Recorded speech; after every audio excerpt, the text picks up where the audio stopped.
surely one that gets back. No excuse and soon better true hard grind try acting naked blind. Let me feel the power that could lead me to stress. Can last one more hour. How soon will I meet my end? I can return to those days that I've forgotten, but the memories fade, leaving me thinking it is what it is.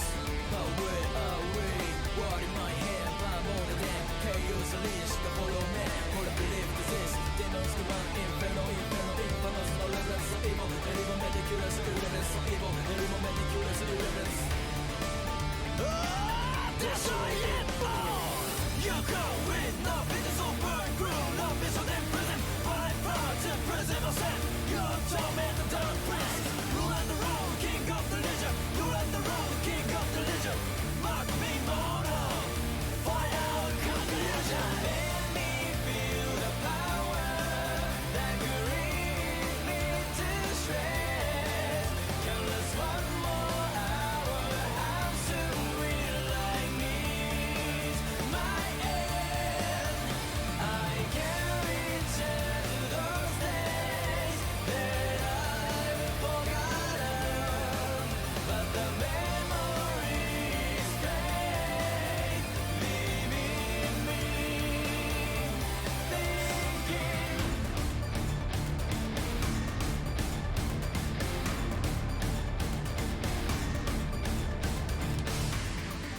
How many times will my world revolve? Future resolve, lost in child eternity, darkness evolve. Doesn't matter much, deception faded, anxiety clutch more souls. A few thousand to live, a few millions enough to become, to succumb, to crumble, to crash, to feel the hatred, to grow numb. Destroy it all.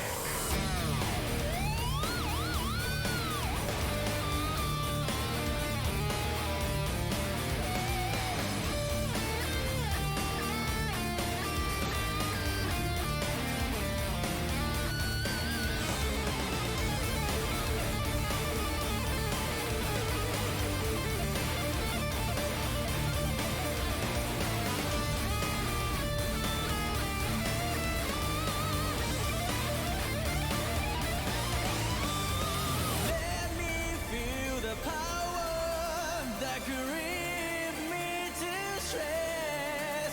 Can last one more hour.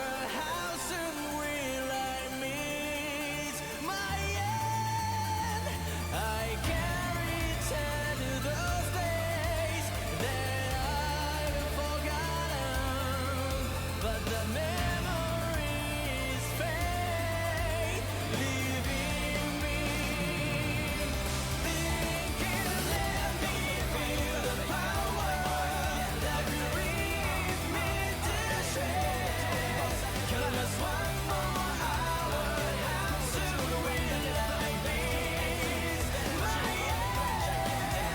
I can return to those days that I've forgotten.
Hello and welcome to Beginner Bracket 13.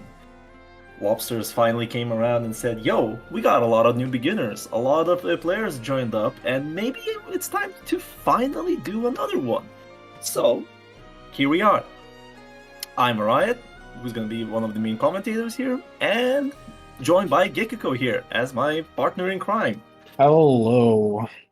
This is my first beginner brawl, I think, or beginner bracket for the Swisses. So Oh yeah, definitely. You haven't big commented. exciting. You haven't commented in any of these yet. Yeah. So I'm excited. I haven't commentated a Swiss ever either, so I will introduce it though. Don't worry about it. So yeah, welcome everybody to the beginner bracket. As I said, it's a Swiss style round. Well, a Swiss style tournament. I guess that's how you call it correctly.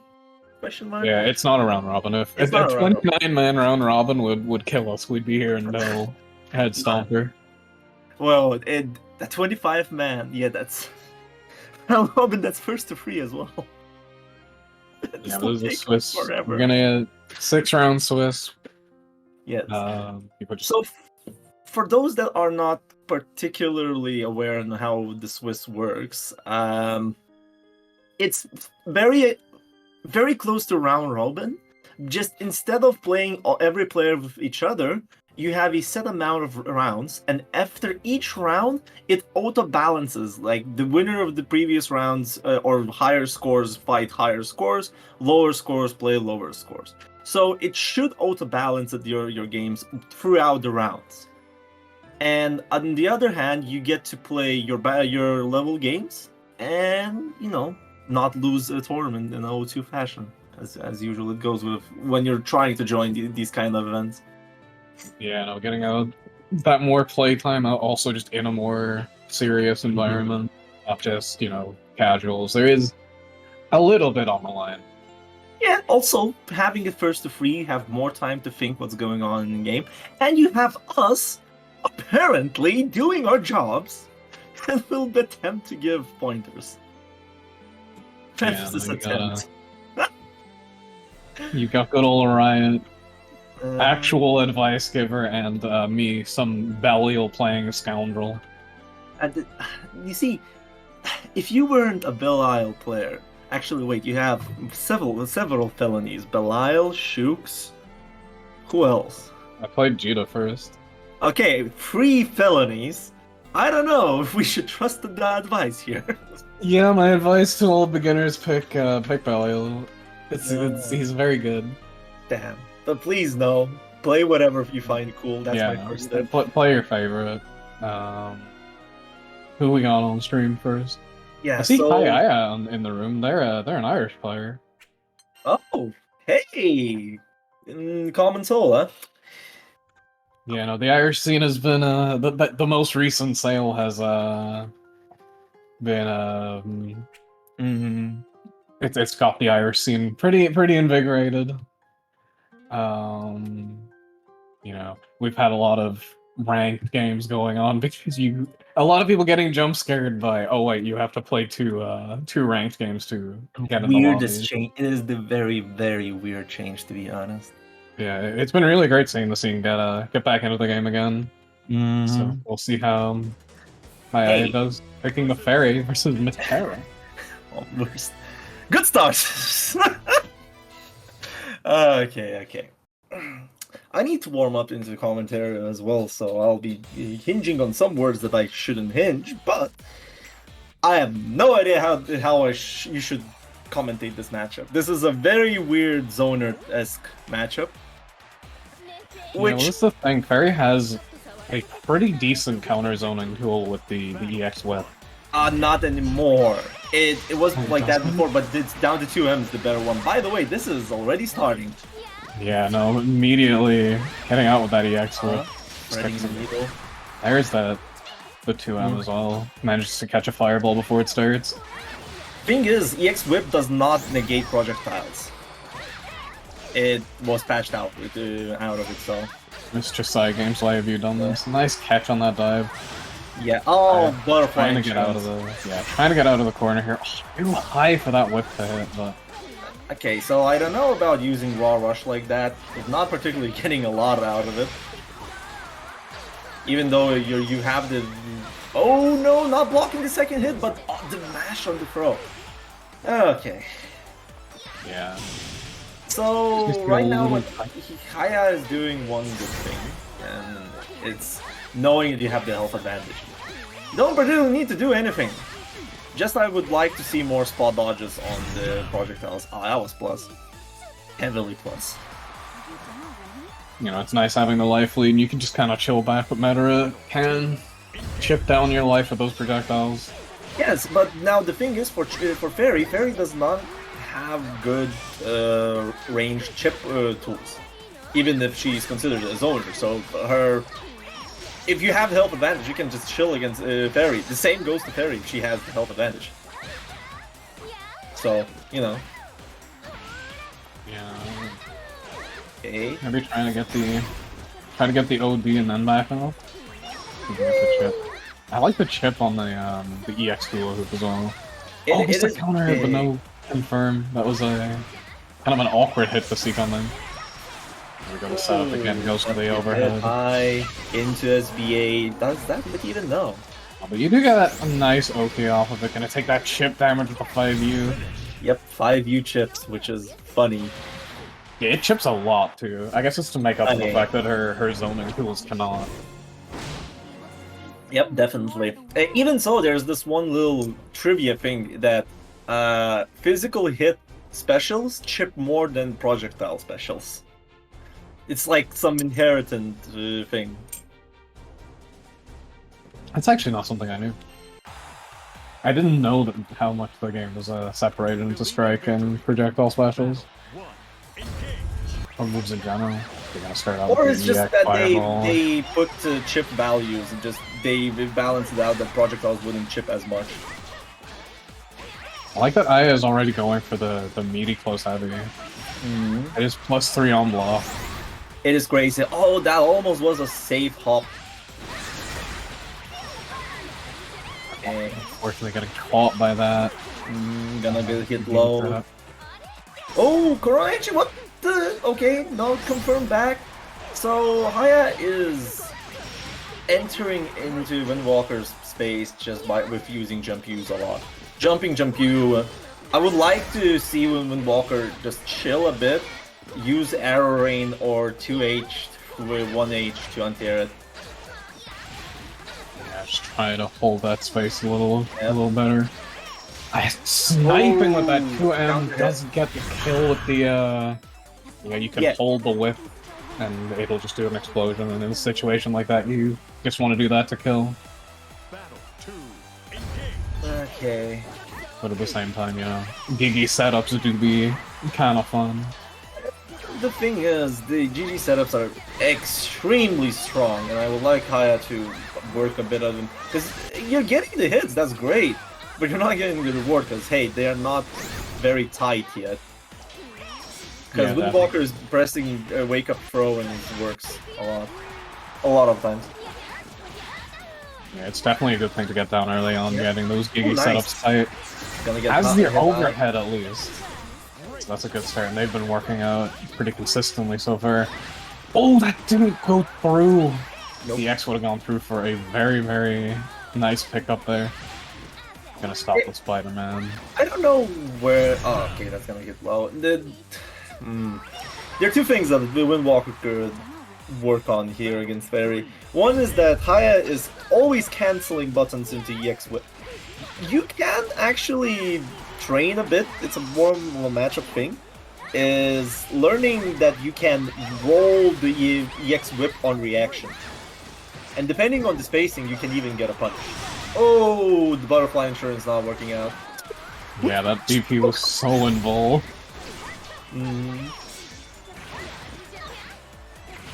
Oh, getting the hits with that dive kick now. I don't know if Fairy can get a combo off of it. Okay, interesting cancel. Super has the ball pressure now. Oh, it's thrown though. No incident. Yeah, now here comes the butterfly pressure. Windwalker's got that down. But no, that wasn't plus enough, and you know. The Umbere close. If you're using the air arrow like that, I see Mr. Pao use the X1 because then at least when you land, you're at plus. Yeah, this thing it goes through and activates the butterfly. There it is. That throw again. The Giggy setup's not quite tight enough. Nope. Yeah, so that's one. Another thing is, I feel Windwalker is not particularly keen on holding fairy pressure that much. I do understand where Windwalker's emotions is, because holding parry is fucking annoying, but hey, you gotta do it. Because right now you're just getting a lot of stray hits and dying by 1,000 cuts. Okay, that's gonna be out. I like what Aya did there. Went for the light Giggy because the heavy Giggy setups have not been working out. Just getting thrown on wake up a lot. So going for the light one. Just a different setup and just keeping the pressure is smart, I think. I guess the counter hit dive. It has very weird properties when you can combo off it and when you can. You need to be a fairy player to know most of those, so I can't say anything about it. Oh, that's gonna be big. No GG setup this time. Yeah, just not quite able to get the point, by the way. Yeah, chip point. No OD for Metara though, at least. Oh, but just gonna walk out with the 2M. The far H at that range is negative, like double digits, so you can punish it very easily. Okay, here we go. Windwalker getting the round back, and now we're going to low. Yeah, see, Haya's meaties are not that tight yet. Yeah, that is a thing that takes quite a while to get down consistent. I think in any game, it's like one of the first things that needs like immediate attention. Nice catch on that jump with the arrow rain. And gonna get butterflies. Just gonna be playing. Yep, was waiting for the DP, and this is looking like a dropped combo. Yes, the chance that Aya needs. No one tears. Come on, Windwalker. Yeah, and Aya actually moved around where that 1H would have gone there. Come out. How should I say? Metara has probably one of the furthest reaching anti-air game going. And the thing is, Windwalker has been just chilling a bit, walking back, doing nothing. So, well, at least I would feel one of the things that it's how you learn anti-airing. Anti-air starts working when you're not doing anything and you're looking for it. Oh, wrong arrow though. Yeah, that's a nasty little thing with Metara is you're kind of holding down back naturally on defense, and that makes the 1H come out instead of 2H. She has two different anti-air buttons. It's just the same normal coming out at different angles, but there meant that it was missing. Going for the quick little dive. And nice, that poke with the 2M. That is doing a really good job of shutting down that the high projectile. Really good, to be honest, in this match. Caught. Because Windwalker's been using a lot of high arrows, and 2M just goes through him. Also, getting a counter hit on 2M into pre-buffer EX with combos, which just starts up the video game, called A Single Player of the Fairy. Fires up training mode for you. Yeah. And catching that. Nice! That beating the backshift with that 2U. You can even option select it. Oh, that's gonna be a confirmed into-kill. There's an option select on that you can do a 2L, and if you whiff, you get a 2U. Or I think Lobsters does far light buffering into rush. But yeah, that's that. We're done with our first game here, and I don't know. Haya's been doing pretty okay. There are things that you can polish up as Fairy, but I understand Fairy is a technical character. The negative edge, the holding of the GG, other shenanigans like getting the Oki right all the time. Yeah, I definitely think the game plan there was solid. The only thing that like really needed work was getting the setups tighter. Just making sure that those Giggy setups are hitting properly, maybe. Definitely. And for Windwalker, I feel chilling a bit would work, because what I saw is a massive amount of counter hits on Windwalker. Just pressing buttons, pressing throw, panicking on defense. Because what Haya was doing, the only thing that you needed to be aware of, Haya was pressure resetting with jump use. That was the only thing that you should have been afraid most, because otherwise Haya would just... There were no throws, there were no other options to open you up. It was all strike. At least that's how I saw. No, definitely, and also just chilling in general is gonna make it easier to catch anti-airs, but now we have our next matchup, we have Cat Gaming, not Cat Gaming playing Catalina. This is so cursed. Cat Gaming with Zoe icon on the card and Vera on the character. I think we've got a fair M enjoyer on our hands here, I think. They'll be facing off against Jack on the Eustace. Yeah, it's nice. Really nice. It's nice to see up-and-coming Eustace players. You know, I know it's a suffering game, but at least you have a lot of footage of Miri just twerking on people with Eustace. Yeah, and honestly, the character isn't that bad. It's just against the top tiers, he has kind of a rough time. The ultimate free. Okay, here we go, slow kill, gonna get into some zoning game here, so let's see who will need more help here, because Jack's been constantly improving now. Nice check there, it was plus. Okay. Jack getting a little too cheeky with the plus frames. Gonna get poked out. I like the space that Jack is holding. It's close enough that he will be able to catch Scarlet Oaks when they come out. Early OD as well. Yeah, so Jack is already doing one good thing in this matchup is that projectiles are the bane of Vera's existence. To be honest, she doesn't have a projectile of her own to play the fireball game. Nice Abara there. Whoop. Safe jab? No, not quite. Gonna dive that super. Yeah, that's gonna be death. See? You know, it teased us a bit. It was like, nope, I'm not gonna kill him until the literal last second. Yeah, now with... You know what's funny is that Eustace is one of the privileged ones that can react and punish Vera's command grab. Because otherwise, if you're jumping, that command grab on reaction does not have enough recovery to get the punishes. Which is funny. Oh yeah, Eustace can... Oh, nice anti-air! Yeah, nice, get that damage in. Oh. Whoa! Okay, that was... Yeah, that was a good idea, I like it. Oh, he does not know! Okay, so Vera, when installed, MDP is -6 with huge pushback. That means you're never gonna be punishing that DP if you block it. What you need to do... I heard of Universal Over, that's gonna be hit again. Cat Gaming is gaming hard right now. Yeah, getting a lot of use out of these reversal Coopers so far. Wasn't quite ready to make that conversion. Lumi is gonna seal the round. Jack, you had everything to close this out.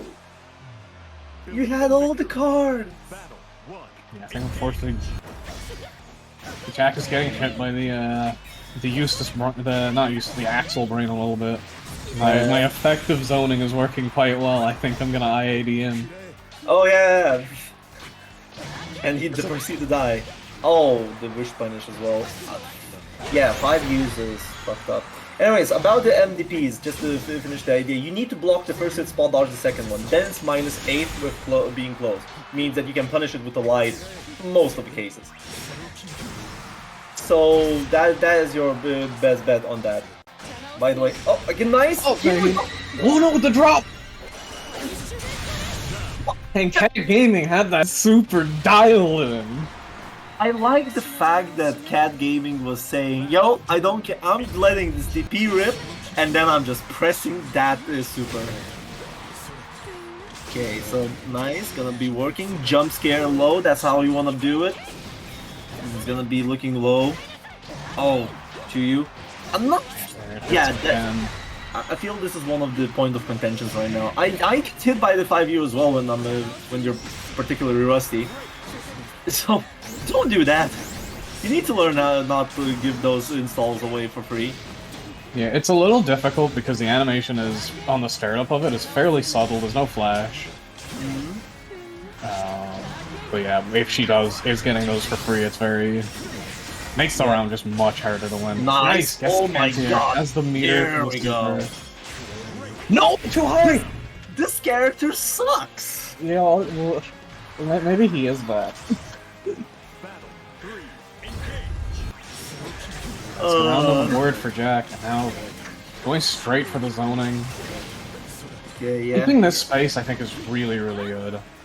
Just not letting Vera get in. Yeah, this is what you want. Vera, even though she has one of the better far ends, one of the better 2Us in the game, if you keep her at bay with the projectiles, grenade play, look at this, a lot of health down. You have all the advantage in the world. Just don't get hit by a 5U and you're fine. Yeah, and like don't panic as well. Okay, now nice. That's the back shift. Like that's an idea. You can burst 50 to kill. Yeah, in that position, the back shift is really, really good for dealing with it. Just comes out instantly. Anyways, we had enough talk about what Jack needs to do, but right now we need to talk what Cat Gaming is doing. Yeah, Cat Gaming's just been winning, so. No, it's 1-1. What are you talking about? In the first game. And now we got Tom. But yeah, I think they need to just maybe cycle their approaches a little more because there's a lot of jumps coming out, and you kind of need to mix them between jump and roll, and also EX Scarlet Oath. Jack is taking a bit of time. Alright, one BSA, by the way. I have the chat open for the stream, and if you have any questions in between the matches, I can answer them in depth. At least attempt to while we get our next matches ready. Okay. Yeah, we're getting those plus frames. Okay, Just a raw 5U, yeah. Again, these 5Us are rough right now. It's something that you need on the top of your mental stack, especially when they're coming out this often. When you use that pressure reset off of the End Arcane. Gonna get the OD, get some breathing room. I already see a fuck ton of questions, and while the super is gonna get blocked and not punished, because punishing that, I don't think it's possible to punish that. Yeah, no, that in my opinion is one of the real threats of 5U is that she gets to have that punishment, right? You just cannot try and whip projectiles against her. In a nice spot here, just needs a little bit more to chip, and that's gonna do it. Yep, nice. Playing that chip game, you had the OD, everything is on the table there. Although if the chip didn't kill, he would have died. That's -7, it's punishable. Or it's -8 or something. So it's fun. I know it's punishable. Oh no. Oh no. Counter hit overhead into the 5U. It's not a combo, but it does take a bit to react to. Nice! Jack has been really, really good with these anti-airs. He's been hitting consistent, and he's getting the combos off of them. It could be punishable, unless it's not punishable in EX. Not quite hitting anti-air there, but still getting the hit. Nice spot on that close combat. Hold up, I need to check. It should be -7, if I remember right. Checking that. Cat Gaming has gotten a big money combo here. I do not know why that did not wall bounce. I do not know how that DP works. Oh god, the RPS super is not going to work. Jack has a chance here to almost walked into the last hit of that. No, that was optimization to not get pushed out as much. Wink, wink, nudge, nudge. Well, you gave me a heart attack. Okay, the jumping's gonna land. Let's see. Round throw, air throw, special, slow kill, close combat. Oh, that's what I'm mixing up with. Just the stab is -7. The flashbang is -3. Yeah, you put the RPS light option afterwards and took the second game.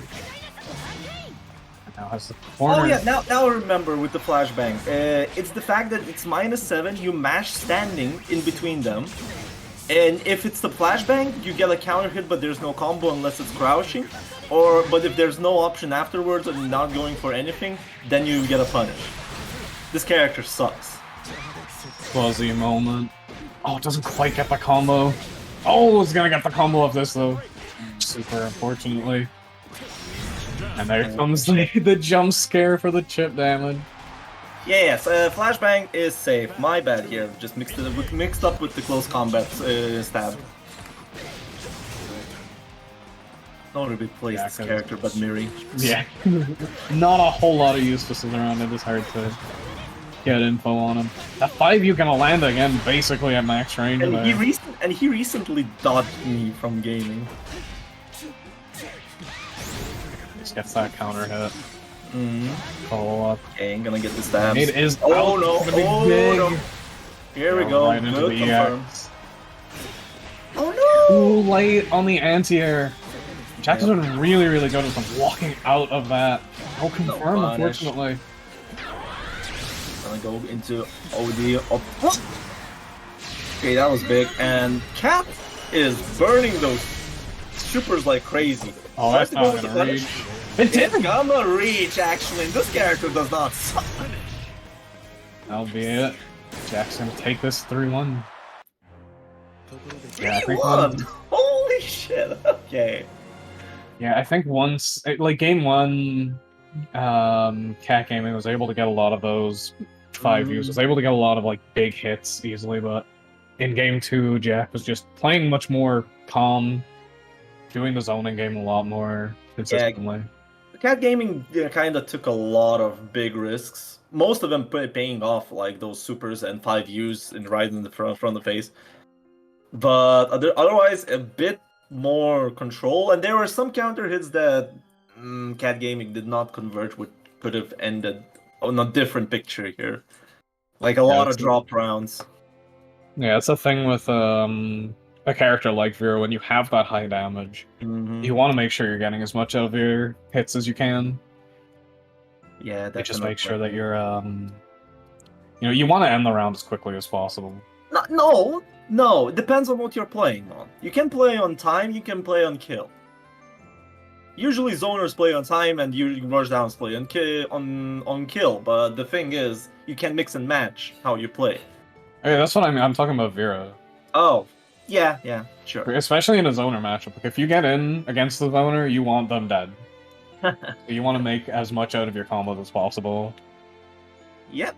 Anyways, we're done with our first round. We already have our second round, and until we get our players chosen by Lobster, there are a lot of questions pending. Like, let's start with Scar asking, why are you so cool? I'm not. Shelly, how's my day been? I've been playing Halo and bought some beer, I guess. Cinder, hello. Naomi, how to not be stinky? Sometimes you gotta be washed to be clean. Mr. Pao, why do you hate me dodging so much if you used to do it to me all the time? Wait, what? Yeah, Riot is a known serial dodger. I don't dodge that much, come on! What the fuck? Okay. Jack, why are you such an incredible, handsome lad? I'm not! Yeah, the man looks like shit.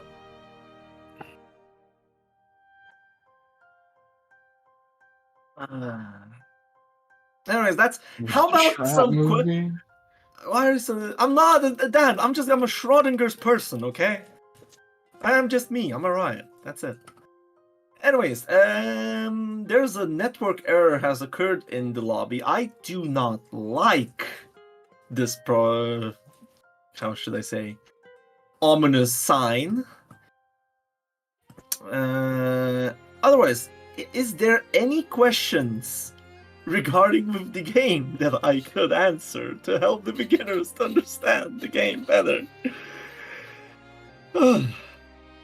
Why is Lowain bad?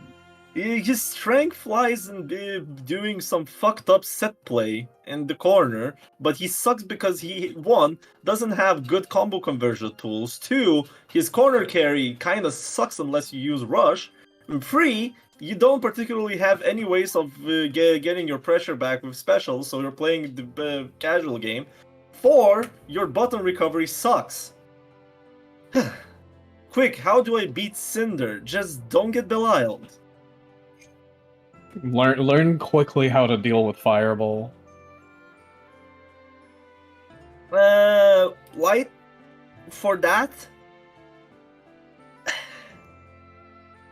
Thing is, yeah, we'll have to remain Ruma. Yay. There are characters that can punish 5U easily with the TK option. Like Vasaraga TK 5U jump you. Eustace can TK jump you and punish it. Because, yeah, if you're reacting to it, it's kind of fucked up. Otherwise, you have to mash, but mashing is kind of hard. Yeah, mashing is hard in the against the 5U because throws win over mashes if you're too late, and the reward that Vera gets is insane. Yeah, you gotta. Yes, you just DP gotta backdash, backshift, jump. Well, you can backdash, but at the same time, good luck timing it. How do I beat? I don't play that game. If anyone figures it out, please tell me. I hate that fucking matchup so much. I try it on keyboard. Shit is so free, I swear. I'm on arcade stick! Yeah, that's your problem, then. That's your fault. Fuck off! Get with the times. Nah, Zoomer. I just don't go for the... I just go for Vasaraga jump you, get myself a hard knockdown if I can react to it. But any cheater should backdash to Viren. Yeah, fair enough. I just don't do those very active command grabs to backdash them because it's fucked up. Let me talk about Belial, the command grab. Hey, yes, that one's easy. Backdash is frame 1. I don't play Honkai Star Rail. I have Stockholm. I have Stockholm syndrome with fucking Grand Blue Fantasy. Anyways, Naomi asked Cagliostro versus Zoe matchup. By the way, I am late, aren't I? Yeah, you just weren't here. I'm connecting. Get rock. Use spear a lot. No, Zoe doesn't have projectiles that are multi-hit. Fuck, wrong one. At least for the starters. Does the sweeping beam take out traps? I can't remember. Because that sounds like. What is your opinion on Lance versus Uno? This matchup is non-existent.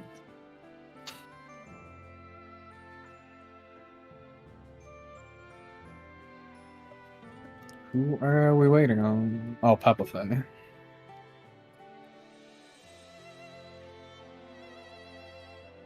Not the first time, I guess. What is my favorite dish? This is not a game question, but I do like me some donburi. Tuho, have you ever had a dream that you could hold up, what the fuck? You wants you do, so you do, you could, you want him to do you so much you could do anything. Yes!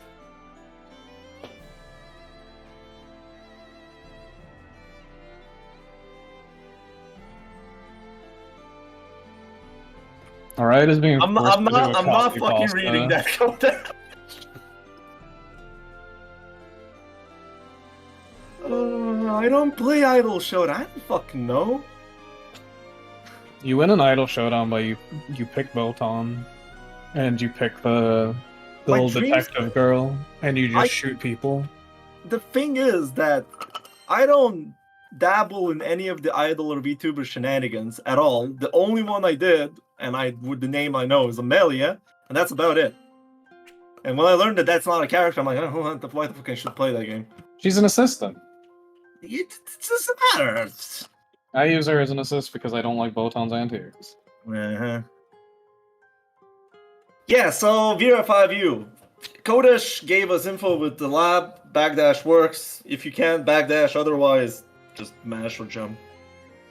Or back. Yeah, back jump shift. is generally the easiest way of dealing with it. Back shift is probably the safest way of you doing that. Just cause bar. Yeah, and you'll usually get a better punish from backshifting too. We're having Cagliostro versus Catalina. I know, Light. I just don't have the motor reaction to that anymore. Imagine. Anyways, we got a game, and if you have any more questions, please do post them in the chat, and I will read through them when the match is over. Anyways, let's get back to the new type of game. Woo! Pabuffet versus Tiramisu. Tiramisu being around. I remember Tiramisu playing some CAG in the weekly. And Pabuffet is a new face. Yeah, some name I recognize, but we'll see how the Catalina will treat them. Currently just getting Cagliostro'd right now. Oh, okay, that was a DP. You know that was a DP. I know it, you know it, everybody knows it. I think it's set up again. Jesus Christ. Okay, there's the DP. There we go. Very low on HP here, though. It's fine. You can go back. Actually took out the teleport there. Managed to hit just before the invoke. Nice. Oh no! Yeah, didn't know. They don't go away on block and they activate as soon as you step in them. Yes.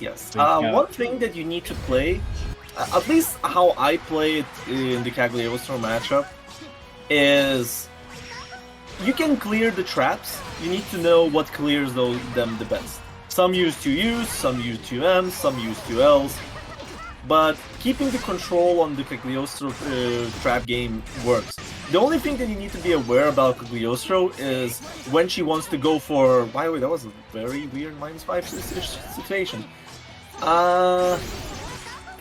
What? Footsies! Yeah, just not many confirms coming out here, unfortunately. Both. It's something both players can work on. Oh no, that was a save jump! And not a punish save jump as well. No anti-air there from Tiramisu as well. -5 gaming. You're gonna see a DP. Gonna go for the strike option. M the thrust into throw, and that's a round back. Alright, That was able to not get swamped by the pressure this time. Oh, nice anti-air. Gonna get the trap set up. Oh! Misses the link. It's a pretty rough link. It is. Can blame. Holy shit, Pabuffet is just... I'll be real, just mashing right now on... And Tiramisu is not taking any of those turns back. Yeah, a lot of light rush coming out, or light lunge coming out. Yeah, those are -5. Oh! Is this safe? Not quite. And that's gonna be the game for Pabuffet. Holy shit, okay, so... We're getting to the point where we need to start talking how to play against very active players like this. Because it is obvious Pabuffet has some things going, but if you're giving a chance for Pabuffet to act and do something, he's gonna do it. Okay, gonna projectile, RM. Gonna get a jump in, no confirm there, unfortunately. Okay, this will be a nice chunk of damage. Oh, switch aside though. Yep. Not fire heavy gonna... Oh, it's -7 point blank. And again, just finding these lunges, that taking out the EX traps there. If you get a hit on Cagliostro, all the traps will be cleared. Uh-huh. Okay, nice late tech. Oh, the EX fireball gonna go through the rock. Take another round for Pabuffet. Yeah, against something like that, you would want to... -7 at worst can be up to -1. I see. That's kind of fucked up. Pabuffet making really good use of these, the lunges. Anytime those EX traps come out, they responded and managed to find the counter hit. One thing they might want to start working on is buffering. Yeah. Virum are just used to the fact that the L thrust is almost every time at -5 situation, so it's You're just so used to it.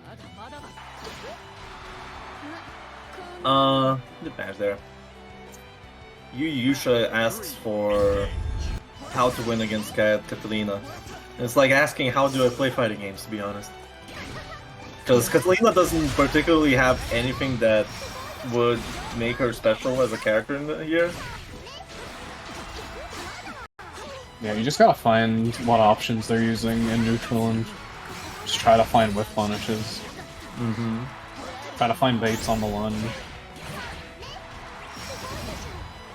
There are a lot of things. Okay, this is almost, because if you get hit by fully charged one, that is a guard crush, if I remember right. Yeah, I think it becomes unblockable, just straight up. And I'm pushing this pressure into the corner. I'm gonna use the rush. Yeah, Cash out on nice the XTP. Nice buffering, confirming that into the trap was on you. DTP gonna go for the throw punish, and that's gonna be the game back to Tiramisu.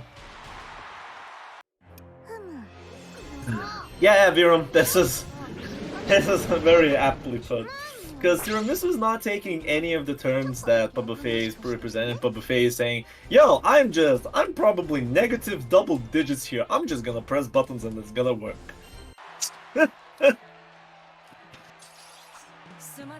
Yeah, one thing I'd like to see is Pabufei buffering special cancels behind these heavies, though.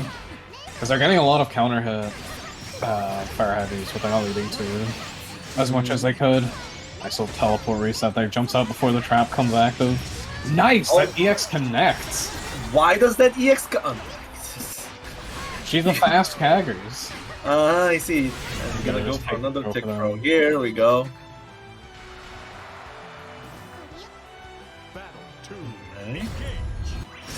That's another thing that the chat has brought up, that Catalina 2M is quite strong. That was kind of almost fucked up. Okay, that was punishable. Now that I know that point blank is -7, I'm just not used to getting thrusted from up close, I guess. Yeah, you don't see it come out at that range. But they're not getting punished, so... Tiramisu been dropping a lot of corner call. Okay, please punish it. Getting the punish this time, yeah, goes for light. Make sure you get that damage. I mean, you could commend the person that's using the bar, because you don't want to die with the bar. Spend that cash from time to time, but not like that. Yeah, reversal super, or like at least wake up super in this game, feels kind of weak. I think safe jabs are just a little too strong in this game for... I feel that was attempts to hit confirm a counter hit for M. But no, that wasn't confirmed and just die like that. Wait, what? Come back to room. Maybe players don't know that it's to first to three. Yeah, just go on, please play more. I think Pabufei has a second character, considering they are using the cat avatar with the same palette that they're using in game, and that usually means character loyalist. Ah, usually, right? I see how it is. I see. Anyways, yeah, I'm getting into this. It says 2-1 Tiramisu, right? Yeah, 2-1 to Tiramisu right now. Oh, Thrust. Yeah, I'm finding a lot of success with those. Teleport not quite connecting. Or not quite going to the right spot. Oof. See that interaction with the rock is able to just eat the fireballs and let her Dwayne, the rock is cooking right now with the 5 hits, you know, so you don't... No projectile can beat that rock. Unless your projectile has a lot of hits, then congratulations, you can beat the rock. I wanna say Belial can. Okay, gonna go for the EX first. Set up those traps, speculation, unfortunately the projectile hit. Nice anti-air! Did not go for the... I don't think that was counter. It was counter hit. Yeah, counter to H is air on the untech time until ground. So, almost. So I just didn't notice it was a counter. That was my bad. Getting traps are up. Yeah, speculation, using it without the rock generally means it's going to lose to the projectile, but if you have the rock, it will block it for you. Yep. It's one of the weird things about Cagliostro is the speculation. When you use the 5U, you put the rock in front of you. The same happens with speculation as well, if you have the rock. Nice Dark Shadow. Hope you played Granblue Fantasy more and have more fun. That's what it's all about. By the way, nice confirm there on the trap. Unfortunately, no super, but the throw is gonna do it. 3-1.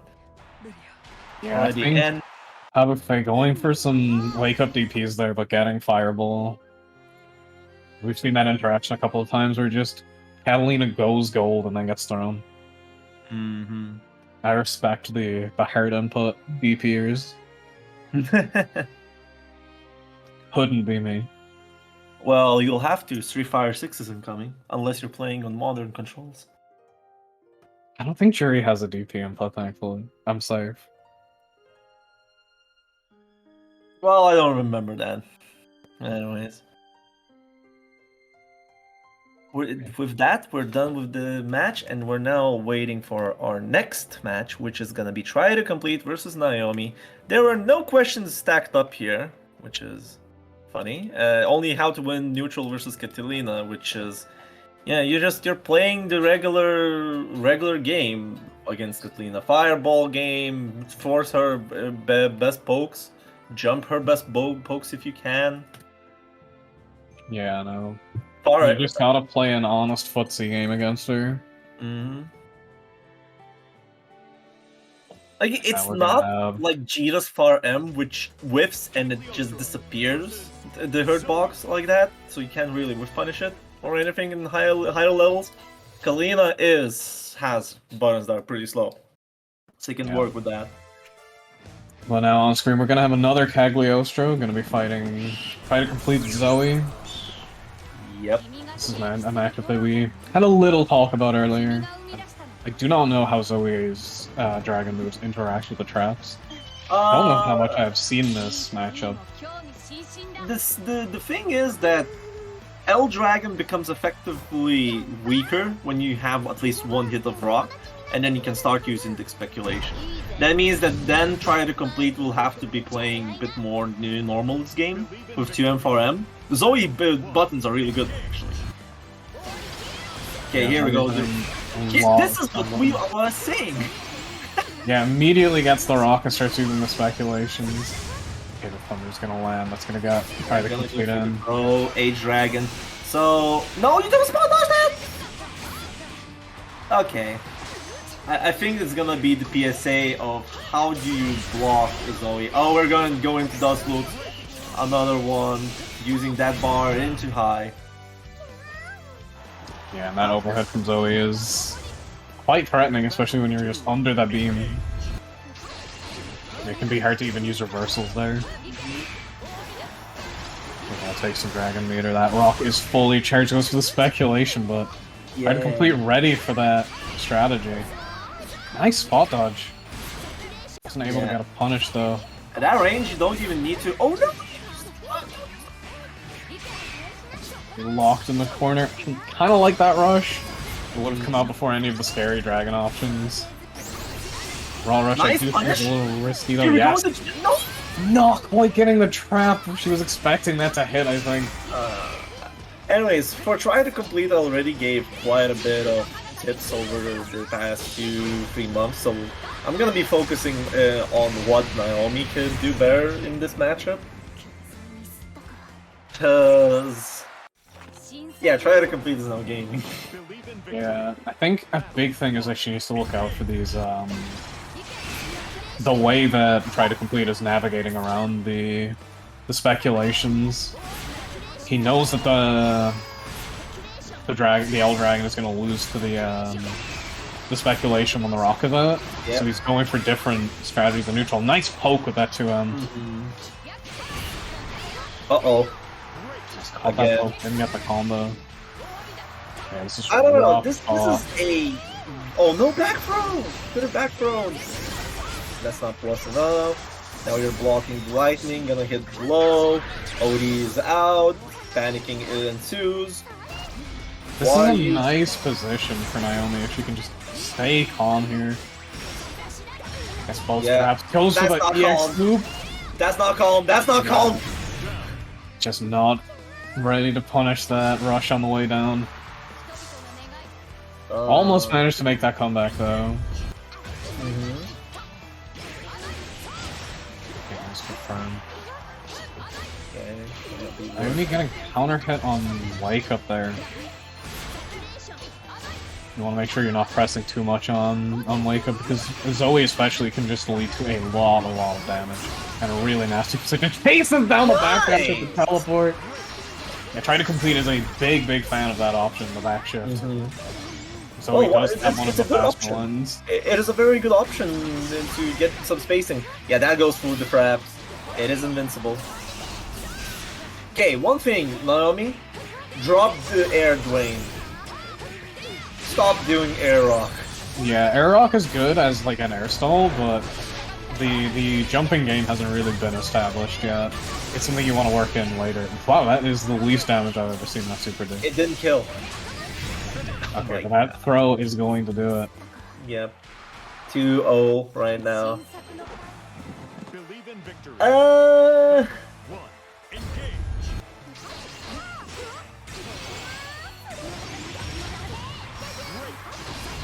gonna teleport in, that's gonna corner though. Yeah, that was... I pressed the pro just a tad bit too early. Okay, yeah. So, one thing Naomi will need in this matchup, I feel that, like, neutral already we can see some good stuff happening. The speculations are working really well. You're forcing Zoe to play her button range, and then you can start pressing far H more. That is plus on block, good pressure reset, but that was fake and good attempt to try to complete to get out. Whew. But oh no! What is this? Why did you go for the EX? Is my question. Because Naomi been doing that quite a lot of times. Like these random EX pull loops. Maybe just catching a button pressed after it, getting the turn back, because yes, it has pretty fucked up hitbox or priority. Yeah, I think it's like maybe getting blinded by the reward of it and not fully considering the risk of an option like that, because yeah, Try to Complete with full meter is gonna get a full combo to kill off that. Nice, the edge of that speculation landing. I like this pressure reset with the rock. Yeah, that is very good. The thing is that you need to establish it when you have... Oh no! That was not a counter hit, so it's not going to be a full combo. Naomi just not holding that plus frames. Oh, nice! The teleport, being able to punish that deeply. It's air invul at some point, but then becomes unpunishable on the way down. It's definitely not frame 1 invul, it's frame 4. Another dust loop, no, doesn't continue till the end. Naomi is continuing on working here. Yeah, so how to block Zoe is a can of worms that I'm not gonna be opening up yet. I need several beers and a lab and probably recording software to do that. That is such a weird trap interaction. It's kind of funny. Yeah, unfortunately hitting too low to get the full combo. She wanted the double side switch. You know, nice OD. Naomi is definitely panicking. It just seems from the gameplay. It presses far H into traps, presses then rush afterwards. No gaps in between. Just do something. This is what I'm doing. Just doing something. Well, so far it did work out that game. Naomi going up, bringing this to 2-1. I'm just gonna get slapped by the dragon there. Try to Complete is varying his options approach very well. Yeah, definitely. Don't like seeing the light DP. It's that version is punishable. I feel like you need a very hard read. I feel I made one bad thing for Naomi. It's that's unfortunate. OD into the corner. OD is back, and now we're gonna go into no chip zone for both players here. Oh, the teleport going into the beam. I tried to complete, just gonna wait for the landing. Yep. Put himself back on set point. I did give Naomi the tip to go for speculations with the rock, and that's what she's been doing, but that's kind of tunnel visioning right now, because he, as you said, try to complete has been varying how he approaches this. Several general knowledge things that you need to know against Zoe. Dodge the dragon, please. Yeah, no, it is. There is a lot of startup on it. The startup is a bit subtle on M-Dragon. But yeah, the reward for spot dodging it is extremely high. That is going to be safe because of the trap. I try to complete just closing the gap with these fire M's. I mean, raw rushing again, that is something we see a lot from the beginners lately, and it does feel good when it works, but I feel like it's just not a great option to use. Just slightly outside of fire H range. Yeah, that's gonna be a punish into kill, yeah.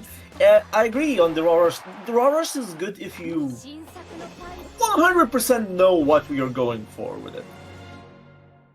To finish out the round, or you're just trying to call out a certain option, or you're reacting to it, right?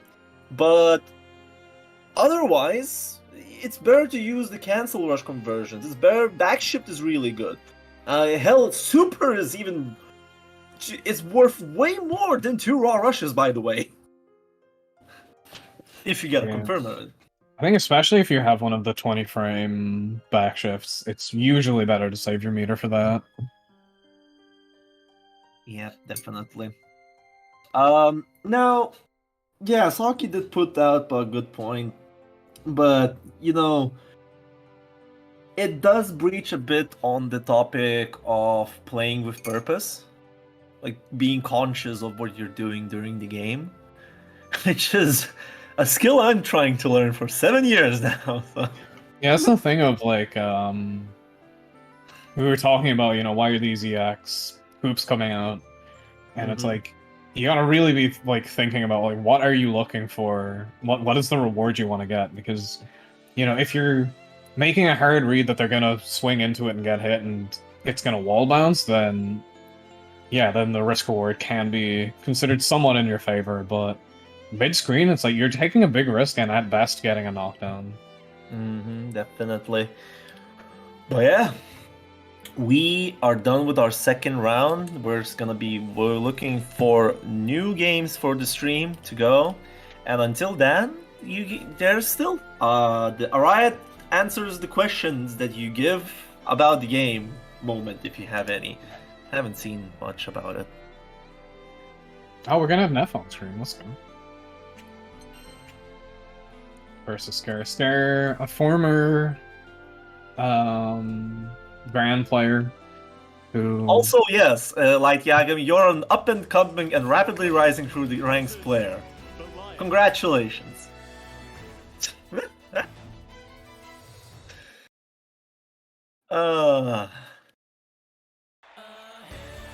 Anyways, let's get back to our next game and ignore that the Gatekeeper's Y is trying to get Hellstrick Cinder on the stream as hard as possible. And now we're going into Scar versus Neff. Scar becoming a Lowain enjoyer from the boots before. Wait, that worked out. Wait, what? What? Okay. That was weird. I was confused what triggered it and still recovered the time. Anyway, so to continue talking about the players, Scar became an enjoyer of Lowain, and now, you know, having a Lowain player is always a good thing in the community. We need more of them. Please, do play more Lowains, for fuck's sake. Said he sarcastically. Nice! And Neff is a... if I had to consider talking about Neff is one of those players that has a lot of experience on other fighting games and does a lot of things right. Well, the first thing they've done right is pick Belial. Just a fundamentally very strong character. Nice, knows of that. Yeah. Not blocking that, unblockable. And now let's see if Neff knows how to play Mario Party. Jump, that's bad. That's gonna be unblockable setup. Just gonna go for the chip and kill. So, Neff, my first tip to you is spot dodge the lava. Yeah, spot dodge the lava. At some point during the round, you want to find a place to OG because it just... Actually, right. Belial is kind of privileged in that. He can 5U the energy balls and the lightning. He can 5U a lot of things in the Mario Party. Plus frames. I'm gonna try to go for the throw. But yeah, so I'm not sure what I should give to these two players, because this is probably looking at the highest win rate players in the Swiss right now. Okay, gonna go for the command grab. Yeah, Neff's pressure has been working out pretty nice. We're gonna see the HPA come out. And Neff doesn't know how to deal with this one either. Moment of truth. That could have, if he blocked it, that could have been a punish. But yeah, it does seem that Neff does do a lot of good Belial things, but yeah, I would say one of the main struggles early on is... Oh, that did not meet? Yeah, no, just missed time the safe jump there, unfortunately. Yep. Gonna go throw the start out. Nice, getting the confirm into the fireball, not getting the 214H. That's fine. Still getting some damage, not spot dodging the parry. That parry is fucked up because you can spot dodge the follow-up, but it's the only one that you can do that with. Yep. So it feels so unnatural to actually do it. Yeah, this is what you need to do to learn how to play against Lowain. Nice! Confirm off the 2M counter hit. Super. That's good stuff from that now. This is the other way that you have to deal with Lowain's meter options, is you just have to kill him before he just comes out. Lobster's Rhapsody is a tiny bit different from the Lowain parry. Because Zeta is not put into the hit stop on the armor as Lowain is. Yeah, Lowain has a forced follow-up, whereas Rhapsody has multiple different ones that you can use. And I believe you can actually scout out spot dodges with the M1. And also, Lowain can 5U! Oh my god. This is real parries. This is what real parries look like. Zeta's Rhapsody works very similarly how the Saragas SSBA works, so you can do that, but the thing is that the Saragas SSBA gives you a huge freeze frame to react to spot dodging. Okay, heard knockdown off of that combo.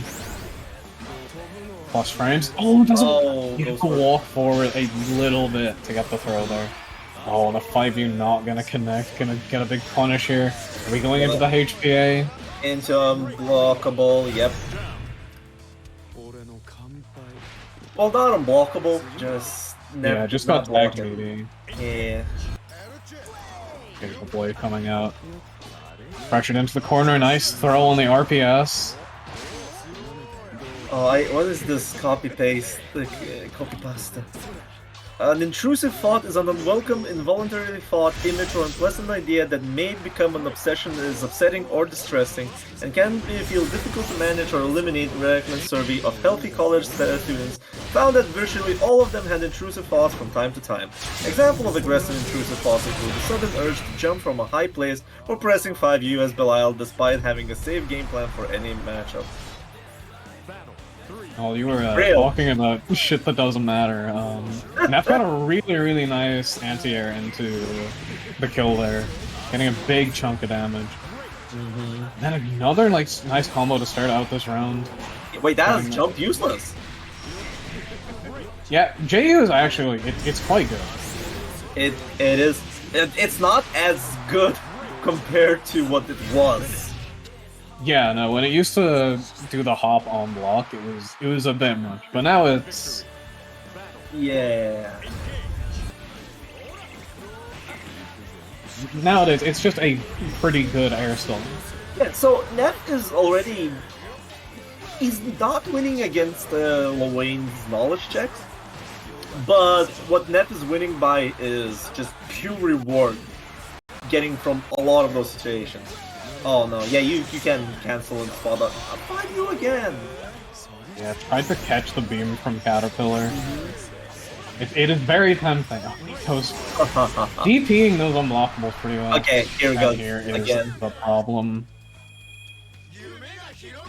Take the chip, nice. Yes, spot dodge. That is, Not yeah. the second one.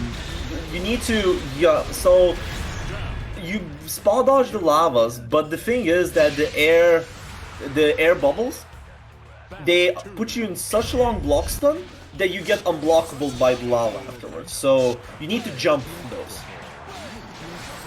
Yeah, and the big thing too is if you want to try and 5U the last thing Yigi does, because that will just teleport you right onto her face for the punish. Yeah, you can 5U the lightning easily. Yeah, it kind of forces them to use the lava as their last option. So HPA. How to deal with HPA? One of the best things that I found out after extensive labbing and some tips from others is that you need to hold the guard button against it, spot dodge the low, and you'll block the highs. Because Lowain cannot throw you there. Yeah, and the overhead option is actually the faster one of the two.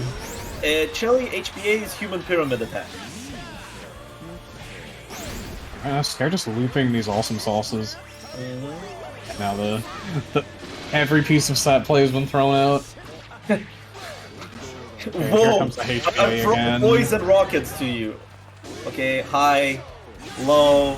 Yeah, no spot dodge there, and we're gonna get the finisher. 100 meter on the side of Neff though, so he just needs to find one more hit. That is a good start. Scar not quick teching out of that Asmodeus. Oh, woo! Yeah, it's very hard to punish that. Between the hits! Set point for Scar right now. Yeah, good use of that the Fire M poke. Just shut down that approach. It doesn't get the crouch confirm, unfortunately. Yeah, that could have been very big, and you know you want all the advantage right now, because you know that HPA or Iggy is coming. So might as well just get as much health advantage as you can. Nice, goes for the throw. Just gonna want to try and finish this on the next hit. Never mind, Scar's gonna get the Iggy anyway. Mario Party, let's go! Oh, that's unblockable! Fuck you! Okay, Iggy's out. Now Neff is trying, okay, goes for the raw rush. Gonna get the plus. Nice reset there! Yeah, no, that pressure reset is very strong. Waiting for the option, oh, the confirms! Yeah, just that delay mash from Scar is gonna close that round. That's gonna be 3-2 to Scar. Oh, yeah, the thing is with Neff, is how do I play versus Lowain? That is a very good question there, my friend.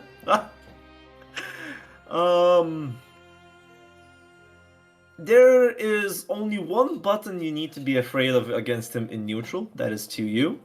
All awesome sauces are negative, and you just play the strike throw after awesome sauces. If it's M, you punish it. And the main thing that you need to learn are his set play options. How to deal with the quote-unquote hard to block, the unblockable.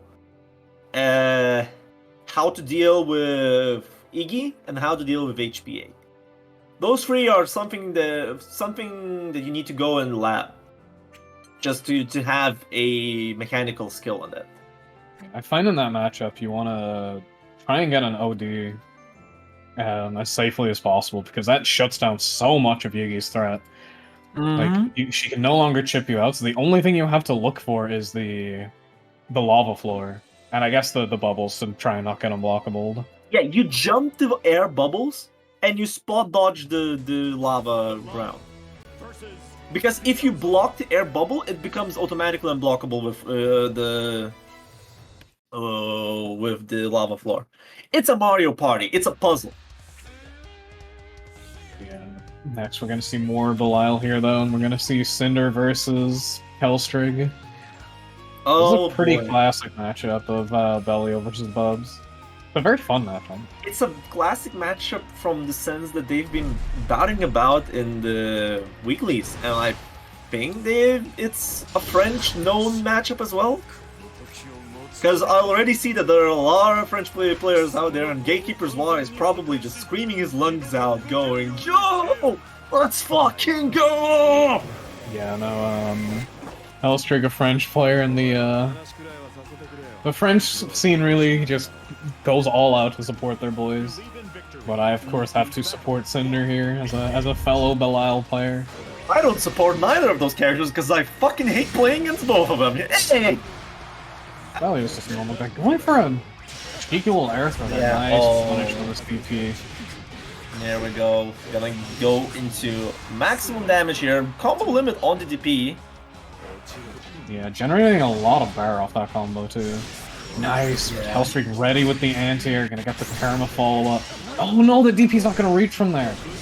Also, think in general, it's just not a very good ender for Bubs.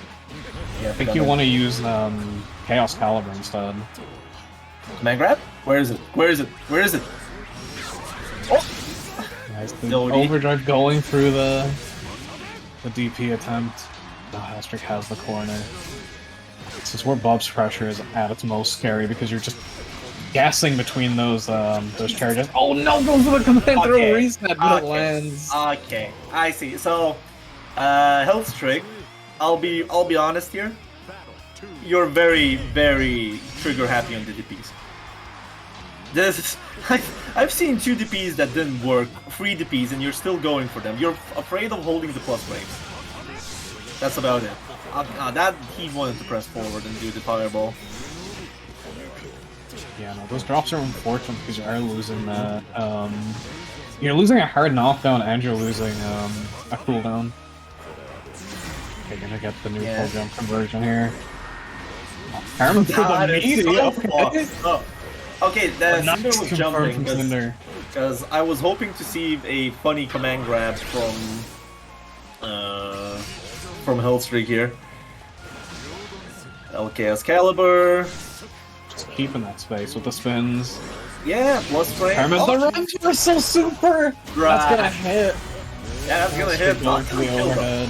It shouldn't I kill. think it might. Okay, never mind. Hey, I'm Still not on wrong. a pixel here.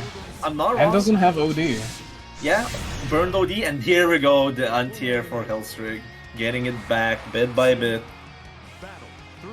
Yeah, an unfortunate situation that you don't really want to burn your super when you're on chip point like that. Hellstreak getting away with a lot of karma resets here. Blau has a very good DP or 5U that you can use on reaction for that. Pace down with the DP, catching the back shift. Are you fucking kidding me? Why is that so active? It's active for 84 frames maximum. I fucking hate it here. He will keep walking. Oh. Nice pressure here from Cinder, going for the throw loops. It's a safe jump. Safe jump and then baits the DP after as well. Yeah, gonna get that throw. OD is getting chipped out. Oh no, goes for the heavy. It's gonna get beaten by the karma. Please? This should be the kill. Yes, this is kill. Holy shit. Hey, what is Cinder doing on those karmas? Can you tell me? I was reading chat. The chat just is going wild bit by bit. Mais ou madame and monsieur. What the okay, I'm not a French person. I'll need tactical analysis by Zwy later on. Yeah, I'm not gonna correct you on how to pronounce that. The JU! Gaining the 2H somehow. Yeah. Oh, backshift in the corner. Very high risk option to do there, even so when you have the slower backshift. That was a risky OD, but it pays off because of Fire Heavy Hurtbox. Oh, that going off too early. It is proximity, not based on whether it will work or not. Yep, good throw. OD is gone and yeah, nice little no Garrett button, and there it is. The funny Karma. Karma? Oh no, that one's Anthem. Yeah, Anthem. Oh boy. Just going for the quick run up from Cinder. Hellstreak is working bit by bit here. And you know, it looked very bad for Hellstreak at this first round, but we're seeing that Hellstreak is just controlling it very nicely. Also using DPs very liberally. If Cinder just slowed out a bit and just got maximum reward out of it. Yeah, and that's the thing, Cinder was playing much more carefully around the DP earlier on. But now they're finding a lot of success. Very, very good position here for Hellstreak. Oh, massively. Oh, you tried to anti-air below H. Okay, this is consistent. At this point, Cinder could bait that DP, because if you get your plus frames, you don't particularly need to use those plus frames all the time. Come on! Yeah, but they are working out and they're relieving this pressure quite nicely. I see a small bait on the DP there from Cinder. There it comes out again on Wake Up. Yeah, no safe jump from Cinder. No safe jump from Cinder. Oh, jump useless working, bouncing off. Gonna continue on the pressure there, and oh, I like this. This minor optimization, the strike throw after universal overhead block, the run up throw. You can do that. That doesn't work. Yeah, I'm very well aware of that combo not working. You need a little micro dash. Yeah. What? Oh, that's gonna beat it. Okay. The funny command grab did not work because the TP just invulns through it. You're in the air, you know? Yeah, no, it's airborne. And there's not a whole lot of invul on Anthem either. Just enough for it to beat a lot of options. Nice, catches the anti-air. Cinder just impatient with these jumps, unfortunately. Usually when I get anti-aired like that a lot, because I do like playing Frogger as well, because Masaraga jump is cracked. After a while you have to question yourself, what are you trying to jump? LKS caliber, projectiles, buttons? It's just... Because what are you hinging your reward against just getting anti-air there? And even so that Bubs has probably one of the most fucked up anti-air combos that doesn't require counter hit. Yeah, exactly. It's not even enough to just not commit to a jumping option against Bubs. I can hear... catch is airborne. God, this is robbery right now happening. I can even hear police sirens behind me. Oh, it's gonna work. The corner gonna keep Hellstreak close enough. Call the ambulance, but not for me. At set point, Cinder is holding on. Right now, I feel a DP coming in. Oh no. Let's untear that. Out of the corner. Yeah. I'm working. What? Oh, didn't get vacuumed enough! That is gonna be the win for Hellstreak. 3-0 right now. Hellstreak just... At this point, if you're dealing with Karma like that, it's better just to spot dodge or roll through the Karma. No, just 5U it. Just 5U Karma. You actually can 5U Karma as a Belial. I forget that you Belial players have one fucking privileged button. I keep forgetting about it. Yeah, no, if you react to Karma, you just 5U it. It'll punish every time. Jesus. And it's much, much easier than rolling or spot dodging. Or DPing. Yeah, it's like... I guess it's about the same amount of risk as a DP, honestly. All right, that is our match done, which was highly requested. Now we're gonna be going into.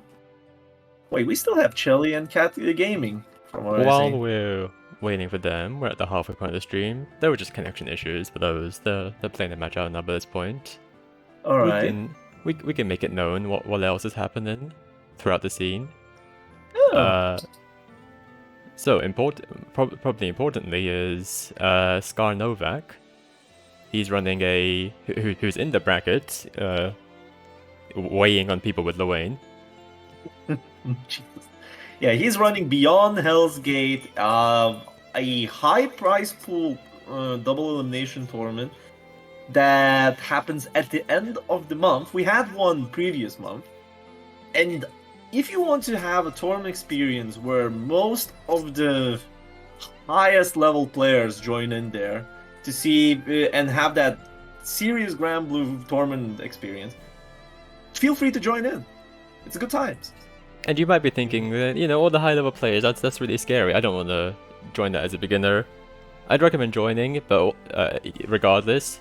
But also, you can contribute to the prize pool effectively with your mere presence in the bracket, because Scar Novak has declared that he'll up the prize pool at certain intervals. For the players, yeah. Jesus. So if he finds 50 entrants, he said he'll add another 100 euros to the prize pool. Don't ask where he's getting his money from. The Gamer Mansion, I guess. But additionally, he also said if it is 32 players, he'll also add another 32 euros. So you don't even need to donate. You can just make your presence there, make your presence known, and your presence is the donation. Yeah, your presence is a donation. Scar Novak will show the daddy the bracket as long as you get players. So try and pull up, try and pull up, give us as much interest as possible. Not just that. To add to the point that you mentioned, it's scary to go into the tournament environment against these monsters and yada yada. The thing is that tournament experience is extremely helpful. You're playing first to two matches, and that those first to two matches, if you lost, there are very clear reasons why it happened, and you can start working from there too. It's a place to test yourself. It's a place to find matchups that you don't know, or other problems. Just, as I said, test yourself. Beginner brackets only give you a place where you can have more matches and get them streamed and have the people telling you, yeah, you probably are doing that thing wrong or you're doing that thing great. But in tournament environments, you're just gonna get a lot more if you're willing to improve over the long term. Yes, yeah, double elimination, like first to two, it's just a different mindset that you just gotta get used to. And it helps just to enter anything you can to, get used to it and shake off the nerves a little bit. And speaking of entering whatever you can, we have other tournaments running. We have Promenade Weeklies running on their usual schedule every Saturday at 8 PM CET. It's running. Go on. It's a tournament series where you sort of gather points for an event at the end, but this week is a little bit different. It's still gathering points, but people that have too many points are barred from entry. So the bracket maybe is a little less scary, and if you haven't gathered that many points already and you're looking for it, this event is worth double points. So definitely the best chance to sort of pull up and get those points that you might be hungry for. Yeah, it's gonna be nice seeing how that event shakes up the leaderboard. Right now, Saki is reigning supreme. Yeah, that's a wrong graphic. I mean, it's still considered a Promenade Grand Blue Weekly. Just current chain of events we're having is the Serpent's Parade. Yeah, we have a funny Belial game. It is a funny Belial GIF, which, Lobsters hasn't prepared for it, but hey, he's not wrong. I prepared, but I saw I'm not putting a Belial GIF on the slideshow. It kind of complicates things, so I just grabbed this. Okay, fair enough. I can't believe Lobsters hates N-Stack. I hate N-Stack. Who is N-Stack? Oh yeah, N-Stack. N-Stack did the GIF. Yep. We also have one hop ball. on the cabin while we wait. Why? Why? Scary just assuming that he is on stream next. Okay. Anyway, if you're looking for offline Grand Blue, if you're if you got the spare time and money to travel to Sweden in June, there's a Granblue. There's Head Stomper happening there, and Granblue is actually a main game in this event. It's likely going to be the last major offline before Rising releases, and we should still have more signups than Strive with Granblue compared to Strive. Definitely, yeah. I'm gonna be there, so... Yeah, if you got the I'm time and pulling up money, as well. yeah, a lot of people are pulling up. I'm not, unfortunately, but if you got the time and money, definitely, this should be a really good time to meet up with the community and have a good time. Yeah, and the bracket is going to be really, really incredible. There's a lot of extremely strong players signed up heading to it. And with offlines, it's not really about. It's less about the bracket and more, you know, traveling and spending time with these people that you've only met online and just having a good time. So. Oh yeah, no, if you go trying to win Head Stomper, you're gonna jokerify yourself. Yeah, you're just going for the offline experience to maybe go drink some beer with the boys in the bar, see lobsters buy a white pizza, and then mauling on the whole evening. Bro, we don't talk about the white pizza. It's not my fault their menu does not describe the pizza properly. They do also have free ice cream at Head Stomper. That is correct. Oh yeah, that's true. Nice. If the plane tickets were like, that's a little too expensive, but actually free ice cream, that changes. Wait, You don't have to pay for your meals. You just eat ice cream all day. How expensive are we talking? Because I got a trip forth and back on 420. I think there's a some pretty. what my ticket cost as Yeah, well. it's a pretty good chunk of cash. Definitely not trivial. Alright. Because Is there a bar? There will definitely be a bar. There's always a bar. If it's not there, we're gonna find one. Yeah, no, Malmo is a big enough place. We'll find somewhere to take out a drink or two. Definitely, it's either you know, somebody is gonna drag someone to the bar one way or another. I know that Golf Flash is gonna be party harding with Livy. Yeah, Golf Flash couldn't get he couldn't get the Sunday night at the hotel, so he's just like, I'm just gonna party until I have to go home. That's funny. But yeah, Head Stomper, if you're willing to go there to have some offline fun and meet people, go do that.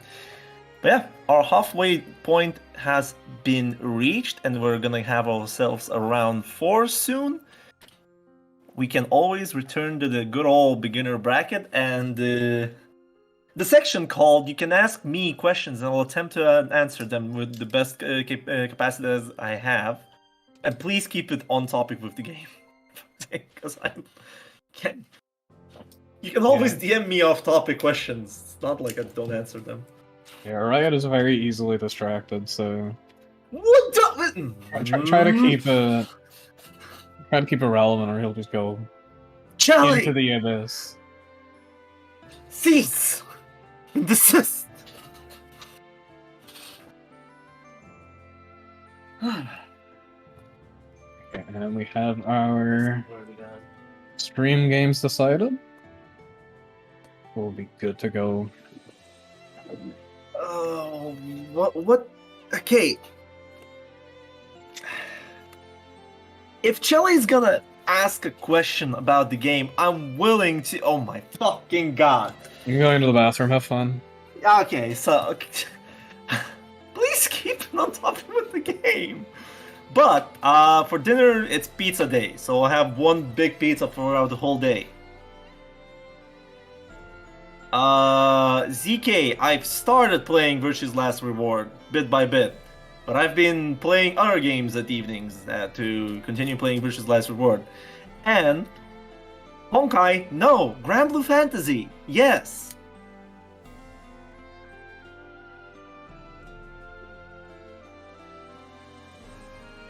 How do I get my washing machine to stop shaking? Remove the bricks that are holding you back.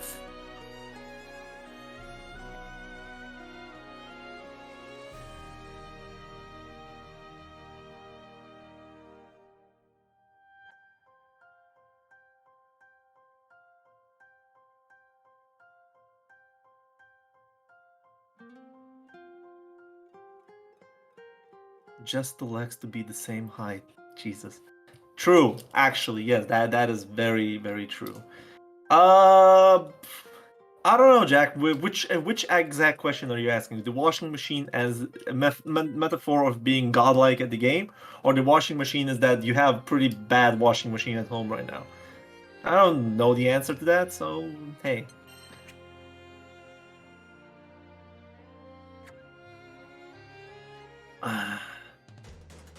Narmaya versus Fairy.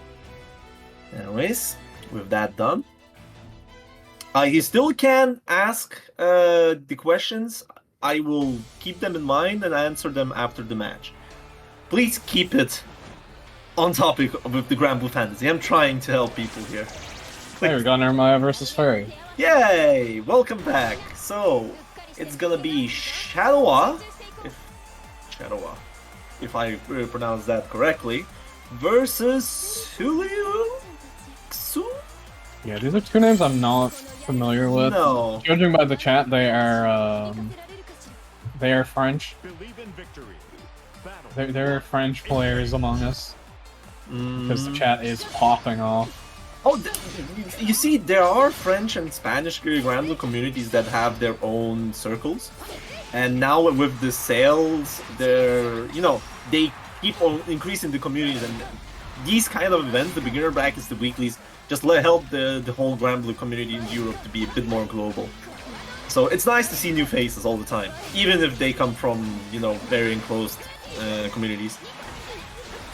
Right now, Shad managing to push into the corner. Immediate thing that I want to point out for Shad is do not use Light Setsuna. Use EX Setsuna. The reward for Light Setsuna is just not much for what you're doing, whereas the EX is a hard knockdown. Yeah, definitely. The only thing is that you're not well, you can use the L Setsuna, you just need to know the reason why you're using it, and you're not going for the chip. Every chip counts in these kind of games.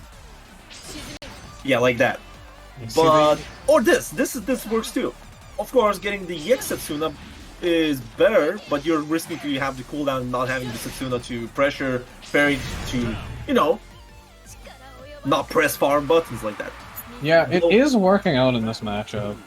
Just allowing him to bully for space here. For Silly, using 2M2U should work because you're going under Setsuna at most of the ranges. And 2M is a very fucked up button if you use it correctly.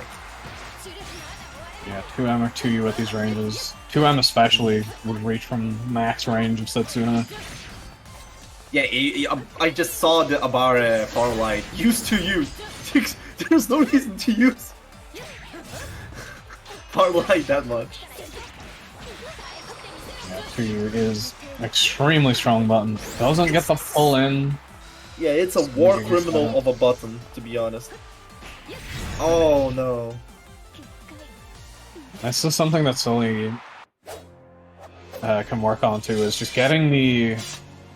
You want to confirm EX Whip into the pullback into EX Gigi for the setup. You can learn setups with light and medium Gigi too, but the easiest ones to get first are the EX. Those ones don't involve negative edge quite as much. I can see that Silly is not... It's just trying to play the, the basic Fairy zoning gameplay.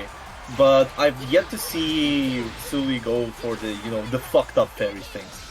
The 50-50s, the set play. So it's not bad per se if you're learning to play the character, because knowing both skills is extremely important as a Fairy player. But let's be real, you need more 2Us in your life. Yeah, 2U and 2M, especially with how Shad is playing, would go a long way. You're gonna get the Gigi knockdown here, just using it to hold pressure. Yeah, doesn't have the 50-50 stuff ready yet, it would seem. And yeah, see, using the EX Setsuna there would have been a much, much bigger reward. Yeah, getting that hard knockdown. Remember,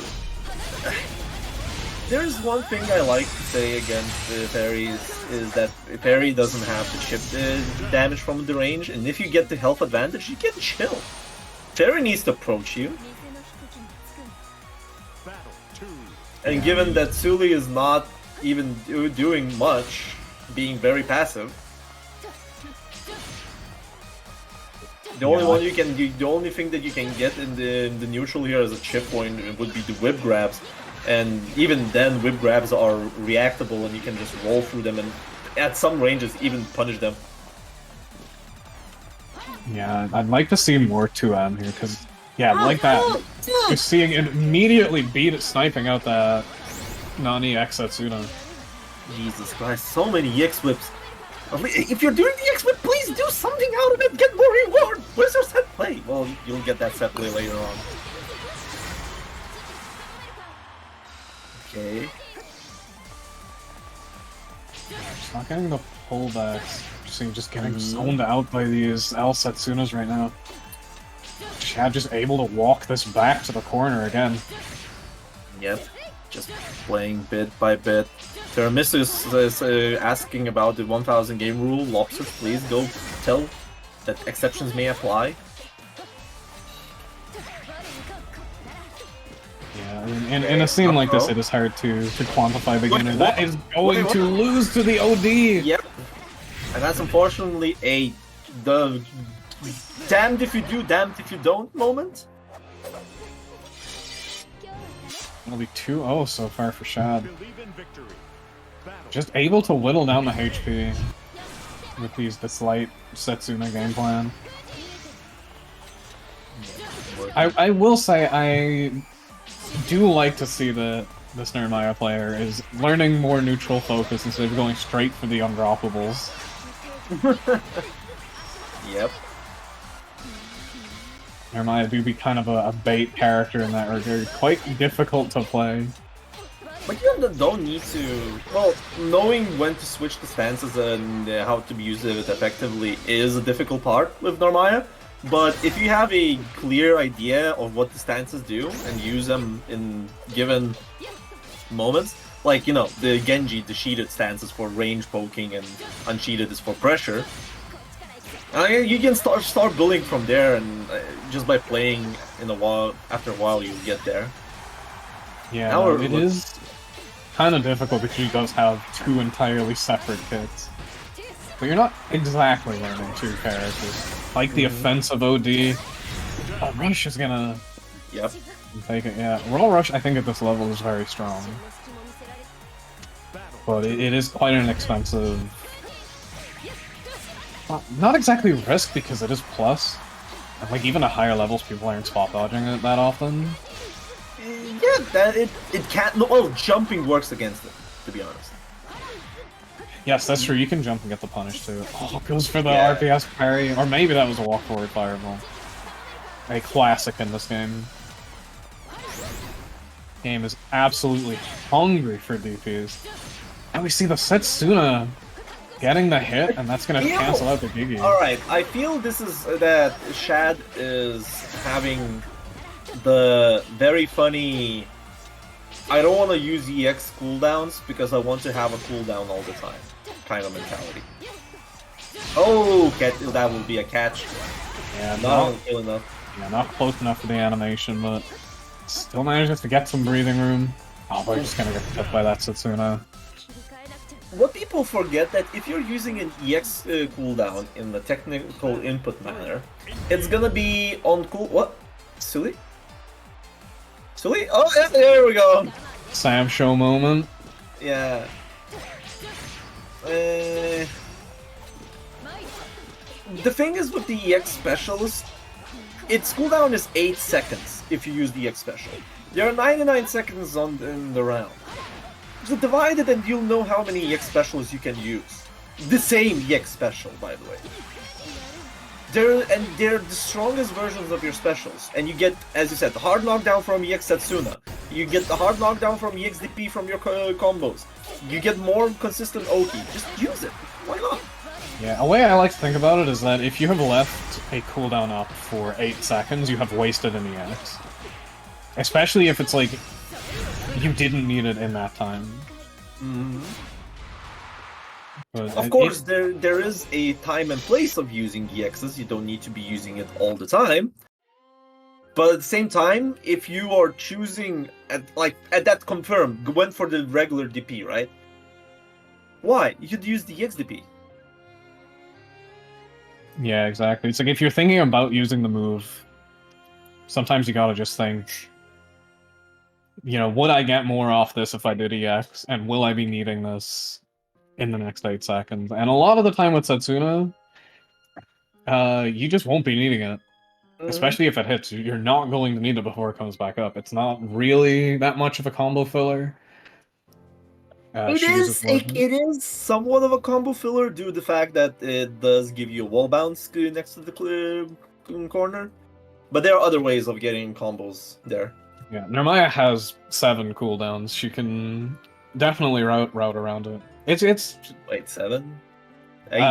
Yeah, I think 2 of them are tied together in a weird. Oh no, I'm thinking of Command Dash tends to spend one of your other ones as well.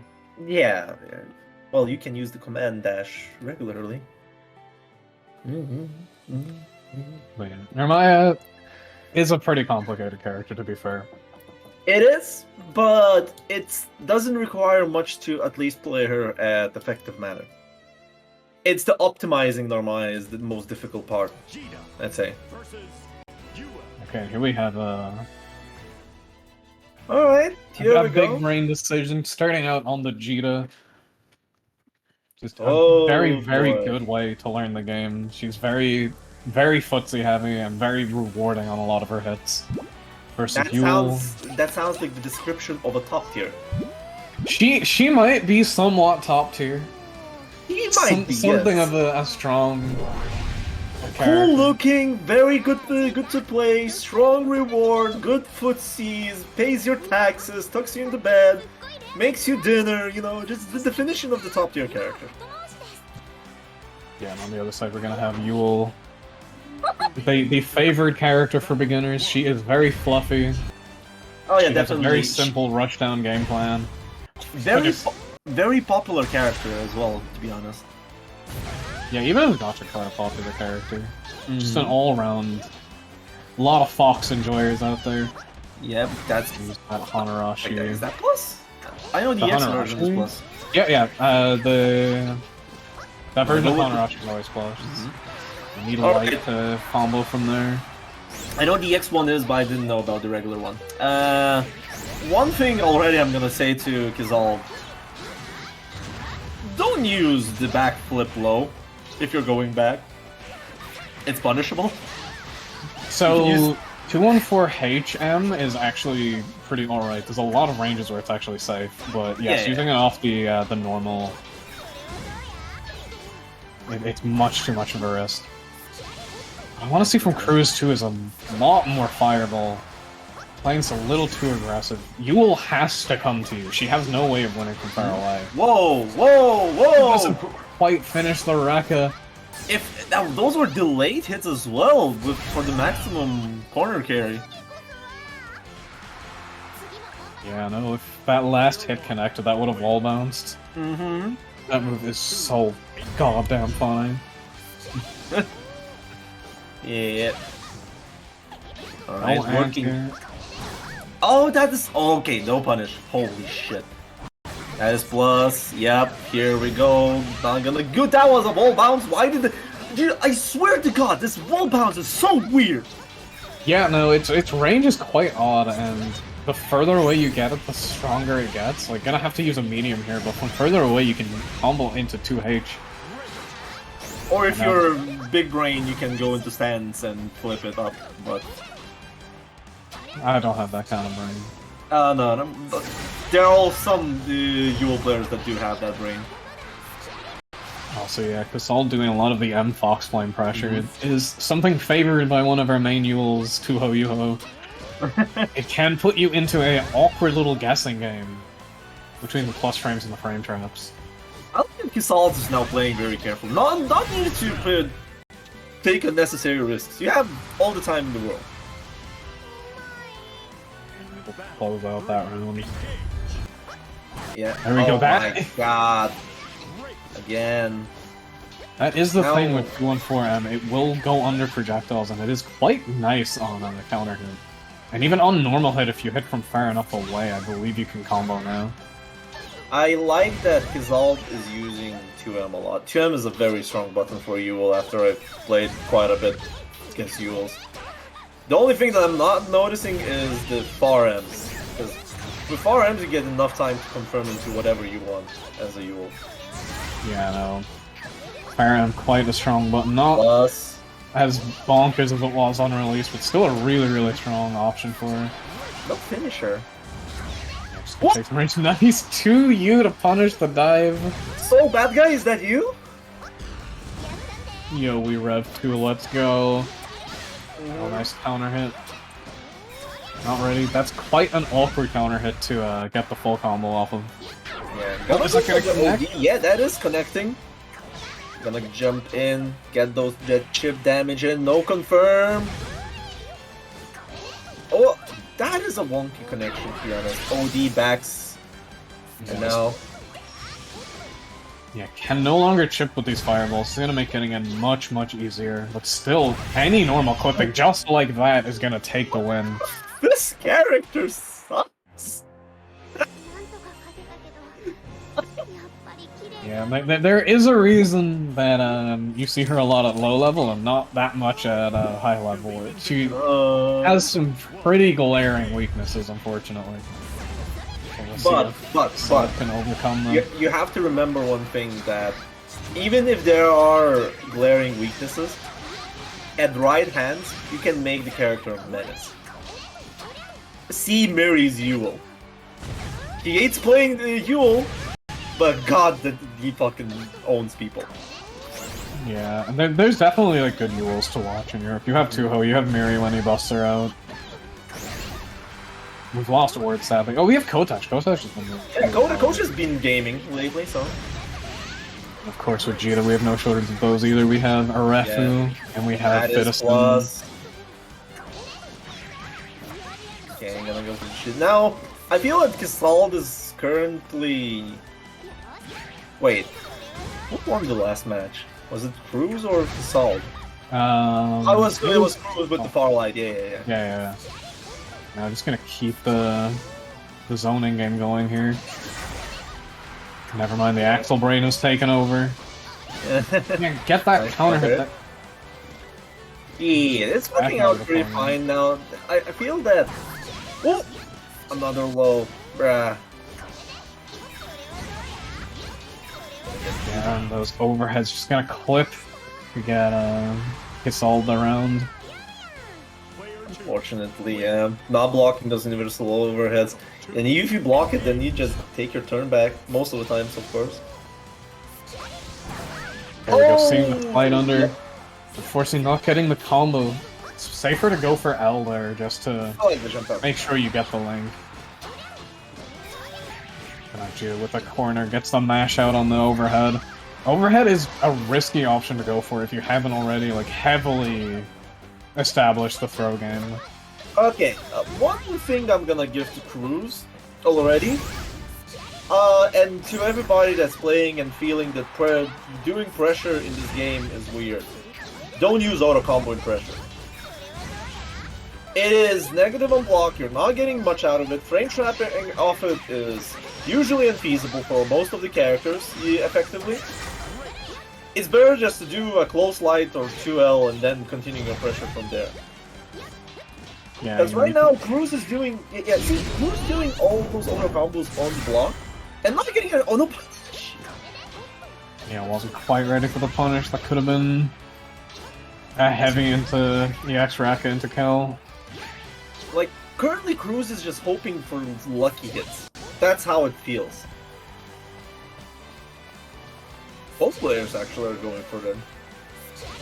Yeah, I know you will have to use some level of auto comboing just for the Fox Flame moves to have them be a little more true. And the overhead gonna connect again.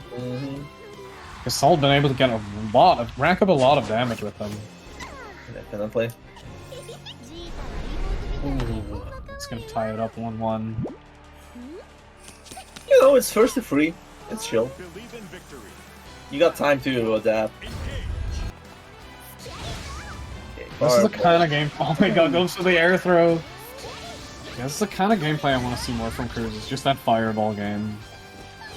keep you all out, force Casal to, you know, take risks to get in. I like the attempts to do the jump-ins like that. Okay, here we go. Will he drop the combo? No, he dropped. Yeah, still got it at a point where it was still a hard knockdown, so that's still a nice reward. Again, just checking these Starlit Skies with the Fire L. Yeah, but you know what would be more fucked up? If Casal actually used Fire M instead of raw Starlit Skies. Yeah, mixing up between those options can make her approaches really difficult to deal with. Yeah. JL is gonna win the air-to-air there. I like air-to-airs, but might as well consider waiting and just getting that anti-air damage. Come on. 2H and close H are very good buttons. No, her anti-airs are awkward according to Dustloop. Are they? No. 2H, depending on the ranges, can be a little awkward to anti-air. To like, confirm off of. But, yeah, for the most part, she just kind of pops off. Also, yeah, Lobster is right. You is an air volley character. I understand, still, it's weird that Cruz has not gotten big reward for anti-airing. Because all just went for the air stall game now. Here comes the air stall beating that. To you. Hey, you can just block them and then go for the strike throw because Yule is near you. Yeah, also DP is good against it. Counter hit, but no confirm. If you get a counter in universal overhead, you can press a heavy button at most of the cases. Yeah, no, there's a lot of hits done on those counter hits. Just checking the approaches with these Farrells. That's not quite gonna combo. But no, Fox Flame are Blossom Block, the M&H ones. Yeah, unfortunately not particularly good at comboing. They only really work in combos on crouchers. So we're still able to close it out regardless. The air still going past that fireball. I feel like Casal's approaches have been quite good, other than the 214Ms.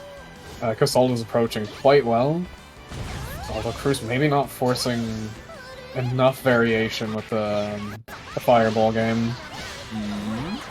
To you, let's go, what's gonna be here? Have I ever given the opinion of what I have on auto combo into universal overhead? It's quite bad, right? It's very... The risk versus the reward is quite bad on auto combo into overhead. Yeah, it's bad. Stop, please, don't do that. I've seen the fireball beating that Starlit Sky. As you were saying, the Fire M establishing that in that range would help a lot, because it can beat the fireballs in their startup a lot of the time.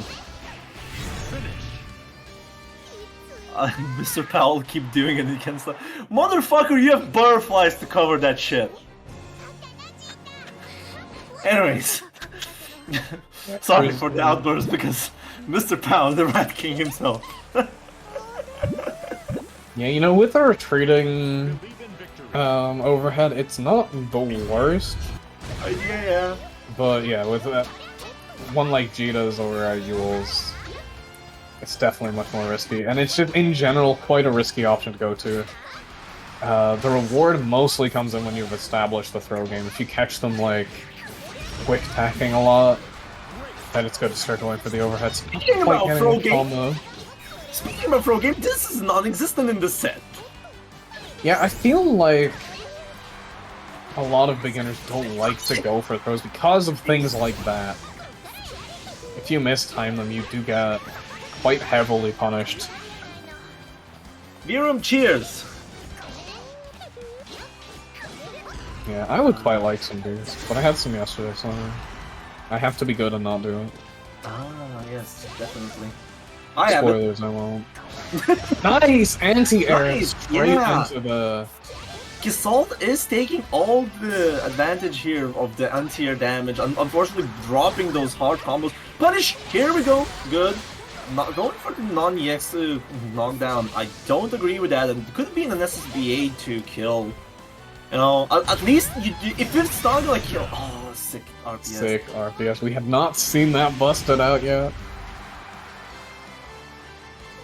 It is the kind of thing you hold until game 4. Mm-hmm. No, okay. Look at it with bar like that. Even if your super is not gonna kill there on that confirm, on that punish, it's still gonna leave a hard knockdown with opponent on very low health, which usually I like to call the one throw range. Then you're playing the strike throw where the opponent has to be very aware of the throw to not die. Oh, by the way, that's a parry stance, you need to hit low. Yeah. Yeah, that parry's it's only mid, right? It doesn't parry highs. It does parry highs. It only doesn't parry lows and projectiles. Okay, but You can jump in on Yule when she has a stance, and then the stance will still counter you. Oh my god! Super from Cruz. Yeah, actually no super confirms from Cruz at all. No? Yeah, no, it's something that both overheads. players... Oh, today I learned. Unless that was changed. Yeah, I do remember being able to jump on stands. But yeah, Cruz on set point here. I think the biggest takeaway from this set for Cruz, I think, is just play the fireball game a little more comfortably, and get your confirms down. Because there's a lot of damage being left on the table. You are getting these wins, but they're taking longer than they have to, considering how many hits you're actually managing to get. Death by 1,000 cuts. Yeah. And on Casal's side, it's drop the 214M, go for 214HM instead if you want that slide option. Why am I scared of beginner improving that much? What the fuck? Let's get back to the match because this is looking like set point for Cruz right now. I'll wake up throw, no meaties detected. Yeah, the wake-up throws have been coming out a lot from both players at this point. The quick tech coming out, this is the kind of time where you're starting to look at using overhead. When you see the wake-up throws coming out. Oh, no! Oh, the panic super, and that will not kill because restores SBA damage. Yeah, no restoring here. This is the one throw with the range. Oh, punch! Oh no! Didn't have a punish ready at that range. Probably could have landed a Fire M or a Starlit Sky there. Fireball, this is looking very rough into the fireball. Casal goes, and that's gonna be a free one for Cruz. Like Yagami, it is not common. I am fixing on my misinformation quite heavily. I'm less misinformed, by the way, with each day. Good stuff from both players there. Mhm. Cruz definitely able to play the solid game plan. Just needs to work a little bit on the confirms to really capitalize on it. Yeah, definitely. As well as, spending that cash, because I've yet to see Cruz using bar besides for OD. Yeah, that's the thing. I think both players just not having the full confirms down yet. Just gonna lab those out a bit. So make sure that every hit that you get, you want to make sure you're getting as much out of it as possible. Definitely. Anyways, we're done with 4th round. We have 2 more rounds to go, 4 more matches here to see. Hopefully everybody's enjoying the show and our beginners are enjoying their games. And while we're still waiting for our next matches, it's back to Araya tries to answer the goddamn questions. Please keep it game topic. Gekiko, do you have a question to me? Maybe you will be more sensible and ask a question about the game. Hold on, let me try and... Who have we got coming up on stream next? I'll try and ask something relevant to their characters. Character relevancy. Imagine that. Lops is the typing. I'm gonna... Jesus Christ. There are questions out there. Why are you so cool in game? Because Vasaraga happens. Shelly, yes. Jack. What are the best key switches? Blacks. I like browns actually. I have browns in my hitbox. I have browns. They feel really and nice. I have cherry browns and blacks, and I'm loving them, both of them. Mostly because of the feedback, because they're heavier to press. Windwalker, the same as where you are, by the way. Good, kinda. Okay, so we're gonna get Watori. Chrono to the Sensei. These happen bi-weekly to, well, some at minimum bi-weekly. And Lobsters is gonna be putting out the registration to the tournament in the Hearts Are Blazing Discord. If you're not there yet, because it's the hub for all the Grand Blue verses. Yeah, there's the Hearts Are Blazing. Do you have the link to that? Yeah, here we go. It's the hub for everything that's Grand Blue related in Europe. Cool, nice. Yeah, Catalina, definitely a good place to start. A very basic character. You're gonna be learning most of the fundamental skills. Good to start to learn the matchups as well. And Light Yagami, why should people not play Vera? That is a very counterproductive question. Because I don't know if I want to answer that question. Well, speaking of Nirmaya, we're gonna have Nirmaya versus Ren. Oh, Watori is a player I saw originally playing Zoe. And they definitely had a good handle on it, but they have been playing Nirmaya for the past couple of months. They are, after my own heart, using the palette that I would use if I had the stomach to play this character. But I am not a hard worker. That's why you play Belial, huh? Hell yeah. Anyways, and on next side we have Rin on Zeta. Zeta Nirmaya is a very funny matchup, who Zalera knows. Both characters have bullshit in this matchup. And there was very funny bullshit when both of them had projectile breaks. Because the matchup didn't change at all. Yeah, this color for Nirma is extremely good. Maria Teresa. I hope she gets into the game, but she won't. Nah. Okay, tries to go for the Universal Laureate. Rin, not establishing the throw game and just trying to get that big money openers. Again... Trying to do it as a reset, too, is... much better to confirm into the EX fears. And no punish from Rin. Again, stop with that. Oh, yeah, this is one of the dangers when you're using Rhapsody like that, because the rush confirms are dangerous for Zeta. Yeah, especially the non-EX Rhapsodies. Watori taking a pretty convincing first round there.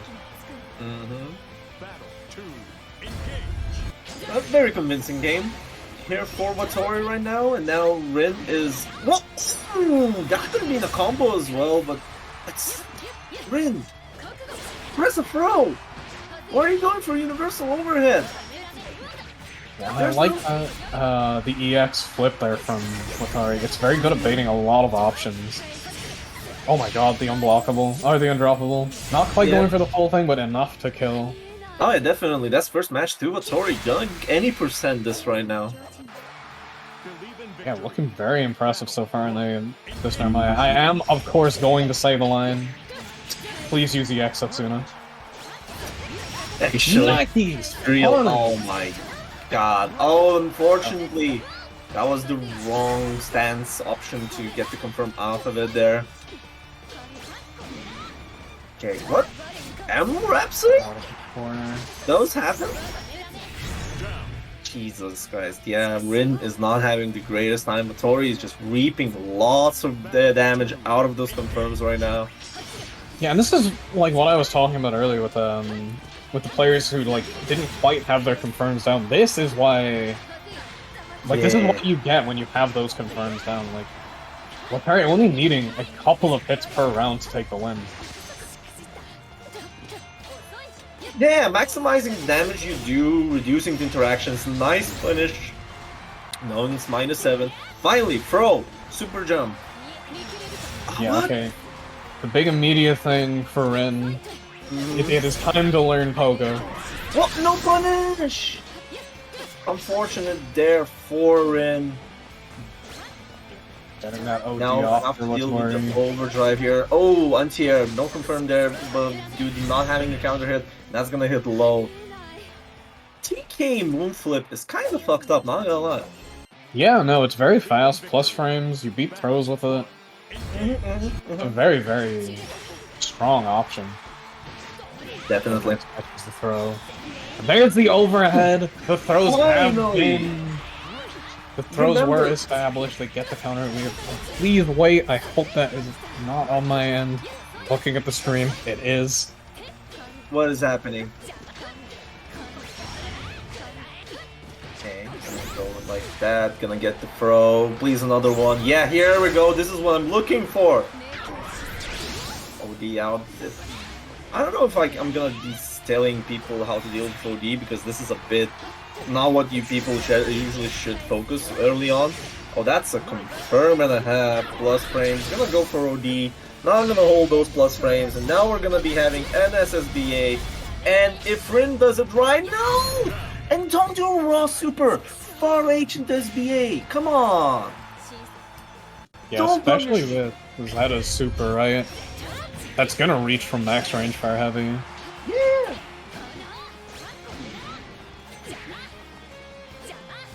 The thing is that supers are very slow in this game. They're usually slower than most of the buttons, so... And you don't start losing damage unless the super is hit as third normal / special in the combo. So we're still gonna be doing maximum damage. Ah, Jesus Christ.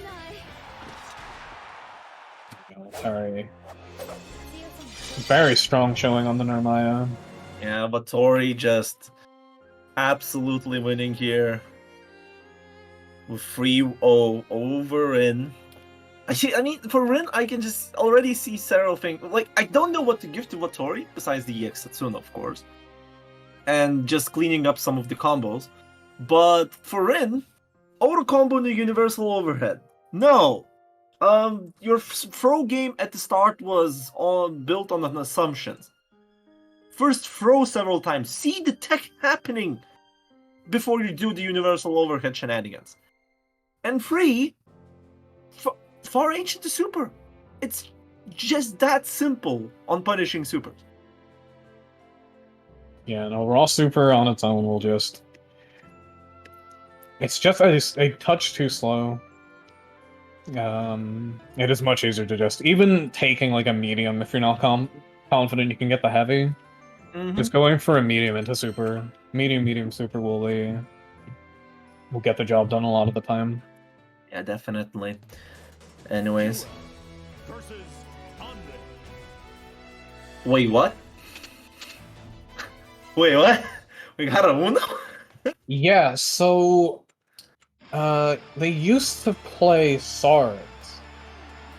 And they played in a very... They played a very, like, passive kind of defensive style of Swords. And, you know, it wasn't working out great for them. Like, Swords is a much more, like, gambly, offensive character. So lately they've been picking up Uno, and from what I'm hearing, have been having much, much better success. Like, it's just a much more comfy character for him. Also, another thing is that probably nobody knows how to play against Uno. Yeah, that's true. Funniest joke in the Euro Grand Blue. And now, on the other hand, on Yeah. Duel, a character that a player that I once like almost lost to in bracket because I wasn't expecting them to be like as good as they were. They have much better fundamentals, and they've definitely punished my disrespect quite well. It won't happen again. Yeah, already working, going for the fake reset into huge counter hit. Look at the damage. So much, and yeah, that is a great example of that. What you were talking about, the heavy into super. Yeah, that is a lot of. People usually forget when you're going up in levels against other people how hard it is to get damage into your opponents. So that's why automatically start learning the game in a way that you're gonna be burning a lot of resources to get as much reward, all those EXs in your combos as well, just to, you know, reduce the chances for your opponent to come back after it. Yeah, exactly. And as you were Wait, saying, what? oh, that's gonna be blocked. Oh no! Restore SSDA damage. This is gonna kill. Yeah, that's gonna kill, but still restores damage. Yeah, we shouldn't have had to see animation. People's ears should not have needed to have been blown out by that super noise. This battle is so nice. Yeah. You know what's... Well, I'll be honest right now. With the amount of fucking times Toast has quarantined me with Vivir to commentate Yule games, and I've started liking seeing Yule on the screen, fuck! What creatures are invading my mind? Ah! She's in your walls, Umphy. Okay, you're not waiting out the full length of that parry. Yeah, So that is really punishable. If you're using the Uno's spinny, you want to use the projectile as its plus on block. This is plus, gonna get the... Yeah, air to air, you could have gone into something better out there. Lots of berries from Scoops Custer. He's been risking his life and has been working out right now. Yeah, has a nice lead here in this round. Look what Scoopster's doing! You can die for it. Those berries have a million frames of recovery. Good confirm there from that.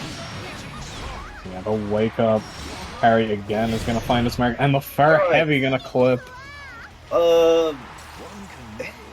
This is gonna sound a bit nerdy, I'd say, but for Na to beat what Scoopsters is doing, you can employ a bit of statistics, to be honest.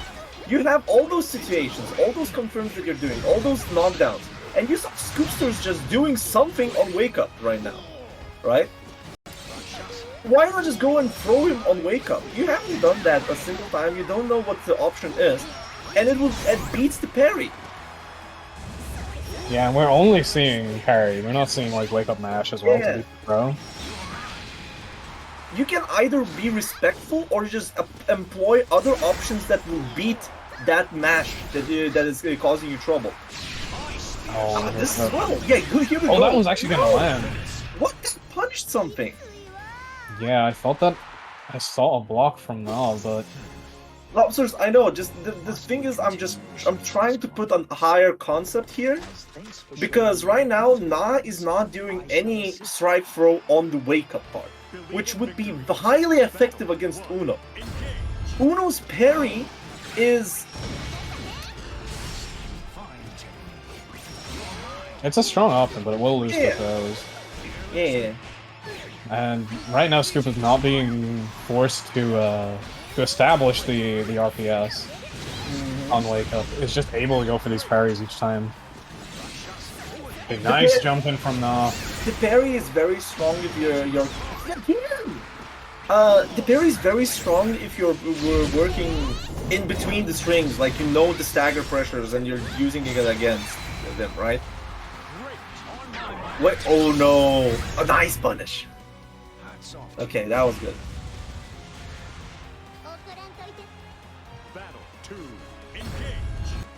Okay, nice. No punish though on the spear car. Yeah, that is definitely something that Na can work on a bit, just getting those punishes down a bit more. Nice. Getting the counter hit there into a full conversion. Okay, I like Na is starting to work with being very respectful about Scoopster's wake-ups right now. Oh, goes for the meaty Fox Flame, and that's gonna get hit by the reversal. Scoopsters is not blocking anything. He's not holding that block button. He's going for full... He's not being made to block on Wake Up. He's getting away with all of these parries. Oh, punish! No! Oh, it doesn't quite get the full punish. Oh my god, you can't heavy punish that is an anti-air option, you cannot jump on it! One can never escape conflict. Battle 3. Oh, that's English. Rounds. You get to hear him say rock shaka. Oh no! Oh, it doesn't white out the parry. It's one of those parries that always goes into follow-up regardless if it parried or not. So now Na should know about it. Okay, that is punishable. Here we go, get that damage in.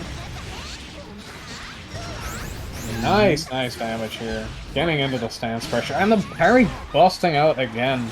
Yeah, this is the thing that it would change so much if Na added a sprinkle of throws into the pressure. Like, you can see two main times when Scoopsters is doing his parry option. It's either on wake up or after first hit. He hasn't done it anywhere else. Well, he did it as a sick RPS, but sick RPS is a way different kind of worms to add because it's just, hey, it's rock, paper, scissors.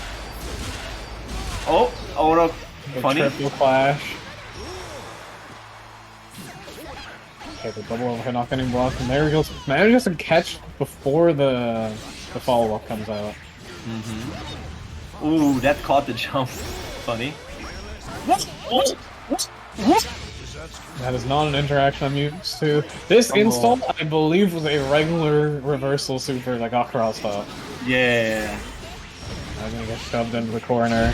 It makes the far M's plus, which is funny. Okay, gonna get the SBA, not gonna kill. Now please go for the throw. That worked, please go for the throw. Yeah, like, the thing is too, like, we're seeing Scoop RPSing a bit with the wake up. Scoop is not blocking anything. This is one of. It's gonna sound harshly, but this is what Na needs to recognize. So far, it's going well. There we go. There's the throw, beating the parry. Yes! Clean up the round and get the kill. Finally! Oh my god! I was waiting for so long. It was gonna get us to the last game. Believe in victory. Battle. Oh. We're gonna start with the EX Starlit Sky. The throw coming out again, and getting the counter hit afterwards. Na is adapting! Na is improving in real time! This is improvement! Scoop kind of getting called out hard now for not blocking on wake up. There goes the EX Honoroshi. Oh. Knockdown coming in from Uno. The jumping's gonna connect. Into, super. Gonna get into set point here for Na. Oh. Looking so much better now already. I've got it heated up on those throws. Holy shit. It is really, really good to see because, like, we can't imagine that Na's listening to this. We give the advice assuming they'll watch it later. But so seeing, like, what we're saying get implemented as they're playing, it's such a good sign. Yeah. Oh, yeah, the ground recovery. No DP to get the knockdown there in the corner and go. What? Scoopsters? Block? No, never mind. Yeah. That is negative on block, and this is looking like a oh no, a drop! And this is looking good, and the cross-up jump will hit Scoopster, and Na is gonna take the 3-2 right now. Good games. Yeah, once those adaptations came out, Na just really ran away with it. Yeah, Na adaptation speed is on the slower side, but it's there. It's there. That is what's important. Otherwise, Scoopsters, I'm sorry, my dude, have you considered blocking? I'll be real here. Yeah, I know. Definitely, like, Uno with his parry is definitely, like, has those options to play very RPS heavy on wake up, but towards the end especially, it was not quite working out. And that's when you gotta just build the patience a little more. Keep those RPS options as something that you can just bust out. Yeah. Keep the opponent guessing. I highly recommend Na and Scoopsters to watch the set afterwards with the commentary. It should be pretty entertaining. Oh, okay. I am breathing, and now we're waiting for next match here. Or is it the Tiramisu and Cruz are still playing? Just waiting for him. Yeah. Final round, right? Yeah, we're gonna go into final round, so this is gonna be one of the either penultimate or the ultimate Ariat answers question part. So feel free to put in questions in the chat. I will attempt to answer them. Will you be playing Idol Show? I don't fucking know. I don't know, honestly. How do I stop pressing overhead? Be conscious of why you're doing the overhead. What are you gaining out of it? What is the... It's not conscious, but the thing is, to remove a autopilot or muscle memory, you need to play extremely conscious. You need to be going in the game, have no expectations of the outcome of the game. Absolutely no expectations. It's highly likely if you're going to be fixing your muscle memory or fixing bad habits, you're going to be losing 200 games and way forward. Usually, some bad habits are way more deeply rooted than others. But, on the other hand, when you remove the expectations of the result of the match, you can start working on that action. And just figure out one or two things that you want to fix. One or two. Don't look any further. Don't look for the bigger picture yet. I'm doing auto combo into universal overhead. I need to stop. Find something else to do. Maybe auto combo is not the pressure string you want to do. Maybe you can substitute the auto combo into 5U as Zera. You will push your opponent out, be -5 at pushed out range, just return to neutral. Right? That's the main idea on how you deal with the bad habits and how to be more conscious about what you play. Though it's a very painful process. Extreme. It's one of the reasons why some people would call fighting games not fun. It's clearing up the bad habits. But the reward is immense. Yeah, it is definitely difficult to be very conscious while you're playing, but when you get used to it and when you start to get a handle on only doing things that you've knowing why you're taking the actions that you're taking, it will help you level up much faster. I can tell you one thing that at the highest level play, almost every action is there are no in-betweens. It's either you're extremely conscious of what you're doing, and you're doing every action with purpose, or you have certain things that are so deeply rooted into your muscle memory at high level that you're starting to focus on certain options your opponent is being conscious about. If you look at high-level games, you can start seeing that, why do people get jumped on like that? When it's obvious that you can get untiered. It's just what people are looking for. And they're just being conscious while in the tournament matchup. It's kind of fucked up on the nerves and on the mental fatigue, but, that's how it is. Anyways, what else? We have the role with the events that are happening all around, the Scars Beyond Hell's Gates, the prominent GBS weeklies, which are Serpent Parades right now, and the Head Stomper. Also, I see another question, which is try to complete how to adapt while slightly ill. Get better first. Yeah, try not to play too hard when you're sick. Sick or tired, it's it's very hard to play to improve. You gotta make sure you're in good condition before going to the fighting games.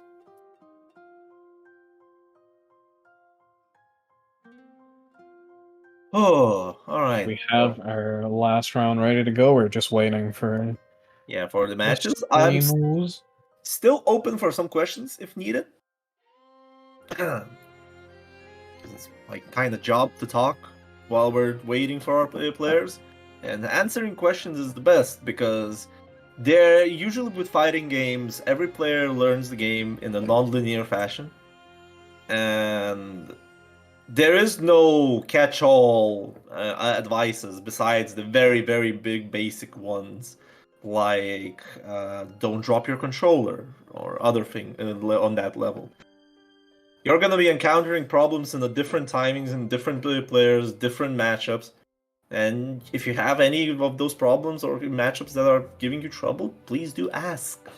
That's what we're for. Actually, we're going to see Watori back on stream, which is nice.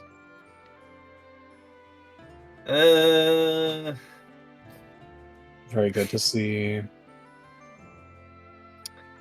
You mentioned Jita was a popular character. If she really is, why are there so few signups for Protag versus the World? Because Jita players are lazy. Apparently. Jack Zero, how do I not drop my controller? Hands are slippery. Buy a bigger controller. Use your knees.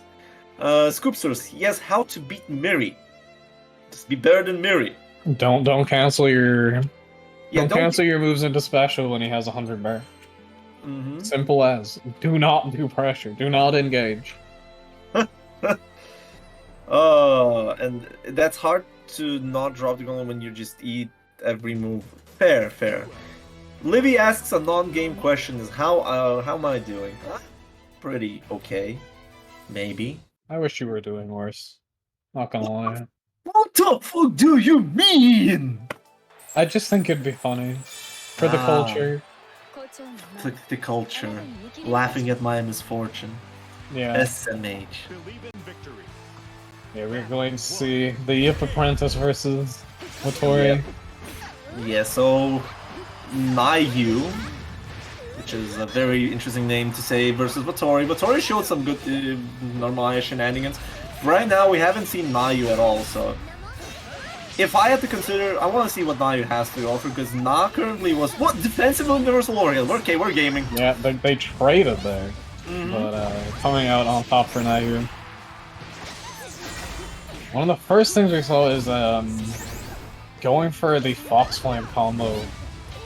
It doesn't work. That is something we've been seeing from a lot of the ULs.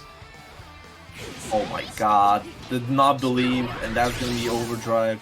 One hit is enough. That is -5. At space, it's even more fucked up. Here we go. Yeah, just finishing it off with that 2M. A nice round there for Nayu. There's the Exetsuna. Look at the rewards you get.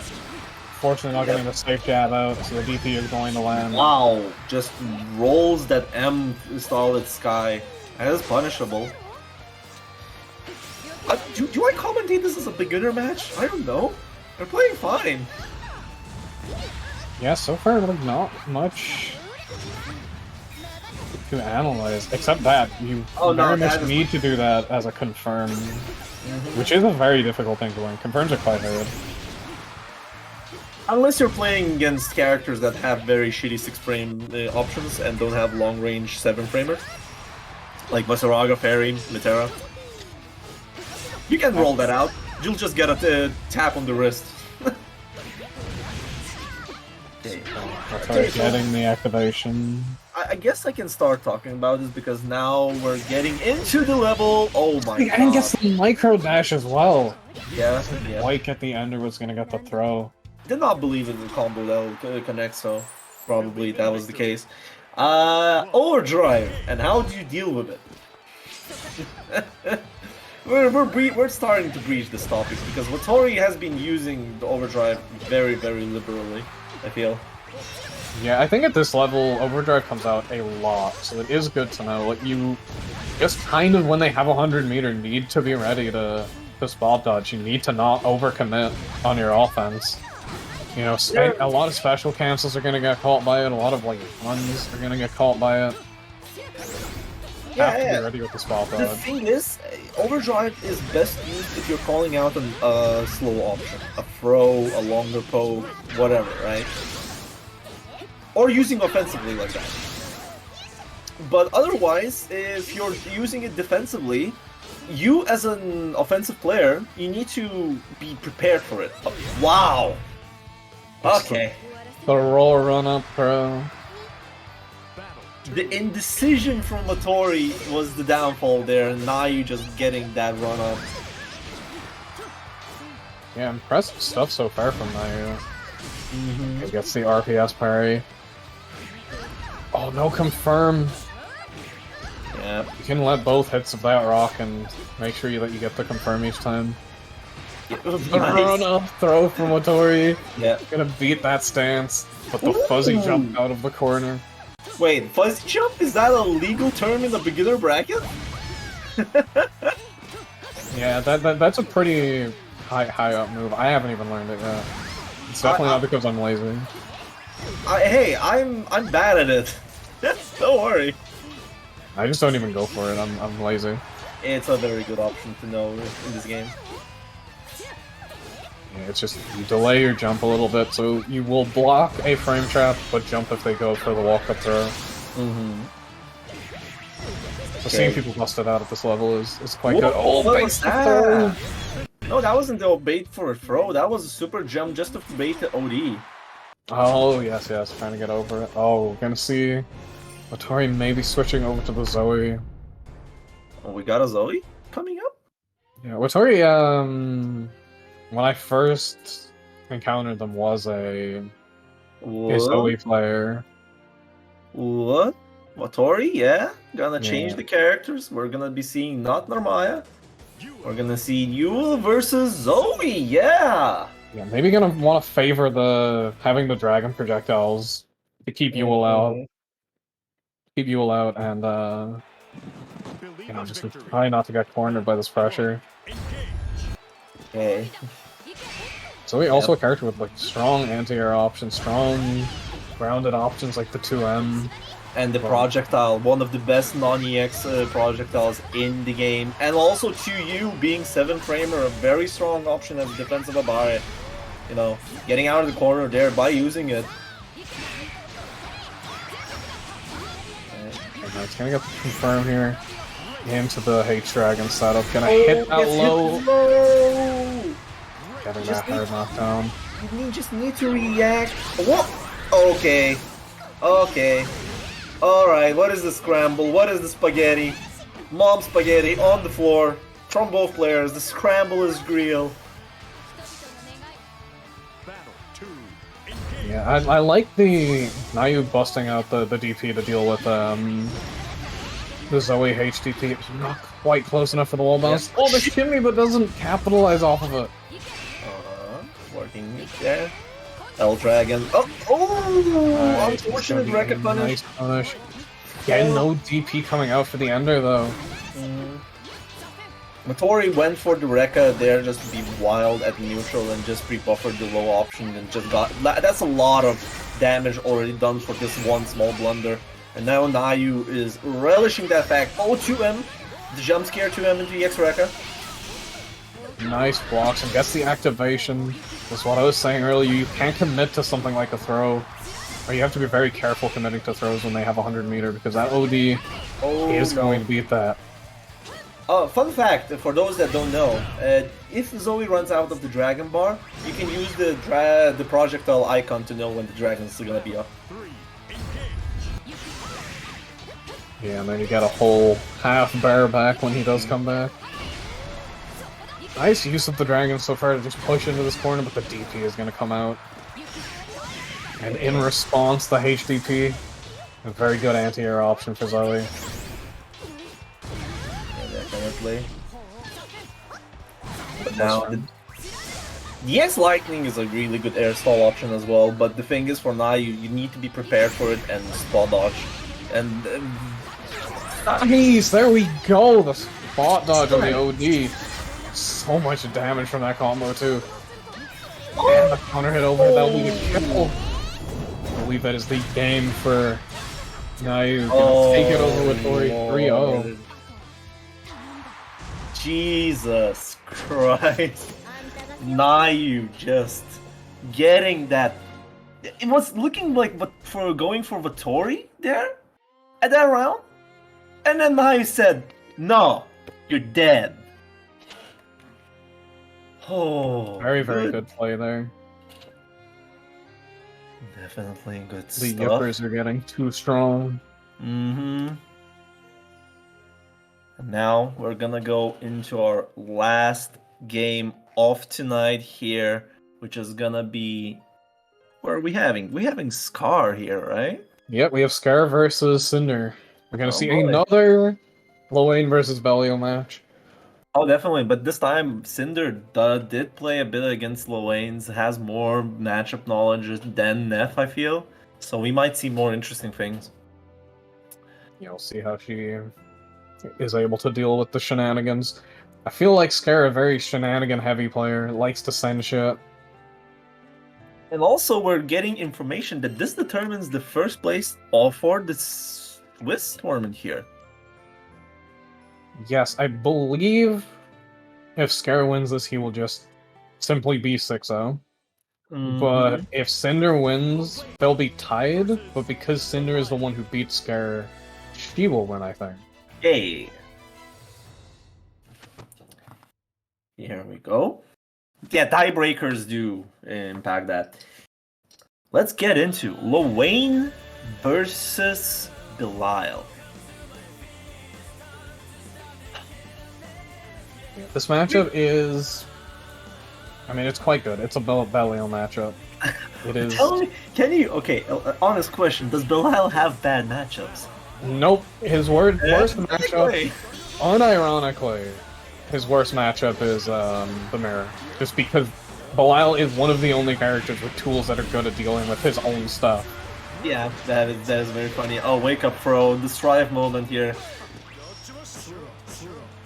Okay, Harry whiffing. gonna go into set play here. This is one of the stronger options. Okay, Cinder's just burning the DP. Does not want to deal with... Wait, what? What was that? Oh, Nice spot dodge. reaction. We're seeing these get dealt with now, the ODs. Now Nice. burning the Super. bar early on. This will be a big chunk of damage. And Lwane is pretty far, not too far from that 100 meter, but still very killable for it. Oh, no! That was... wait, was that? No, that was El Command Grab. No one deserves to have been Yiggy quite as much as Cinder in this moment. I would never... I never thought I would wish Yiggy upon someone, but... Hey, honestly deserved. Whoa. Why not put it extra mile here and say, I wish a 6-frame delay Iggy onto you. Ooh. We should play some NA Lwane. Do you have Lwane players? Oh, nice block on this DP, not going for the unblockable so they can... Goes for the HPA, this should combo. Oh no, misses the combo, but yeah. Yeah, Cinder pressing too much into the HP. You can press and use that hit stop to see what the HPA is doing, and then know to either spot dodge or I actually wonder how combo limit works with the HPA. Because usually supers do not count towards the counter combo limit. Yeah, I do wonder. I haven't really seen any HPA sauce combos, so it's hard to tell. Nice, gonna get that confirmed into the fair heavy, not catching that. Yeah. Oh, what? That almost works. I feel Scar's been RPSing those good parries quite a lot. The parry's not working, to be honest. Well, okay, here we go. Here's Giggy. Is Cinder ready? No OD or meter on the side of... Oh, unblockable. Yeah, this is what you can do as a Belial is good, and that's gonna be a punish. Belial's kind of fucked up. Why does he cheat in Mario Party? He deserves it. Yeah, I was saying this recently, but man, I kind of wish they'd buff Yiggy, like the summon itself, but just make it not frame 1 involved anymore. If you had to pick your spot to use Yggdrasil, I would have a lot more respect for this character.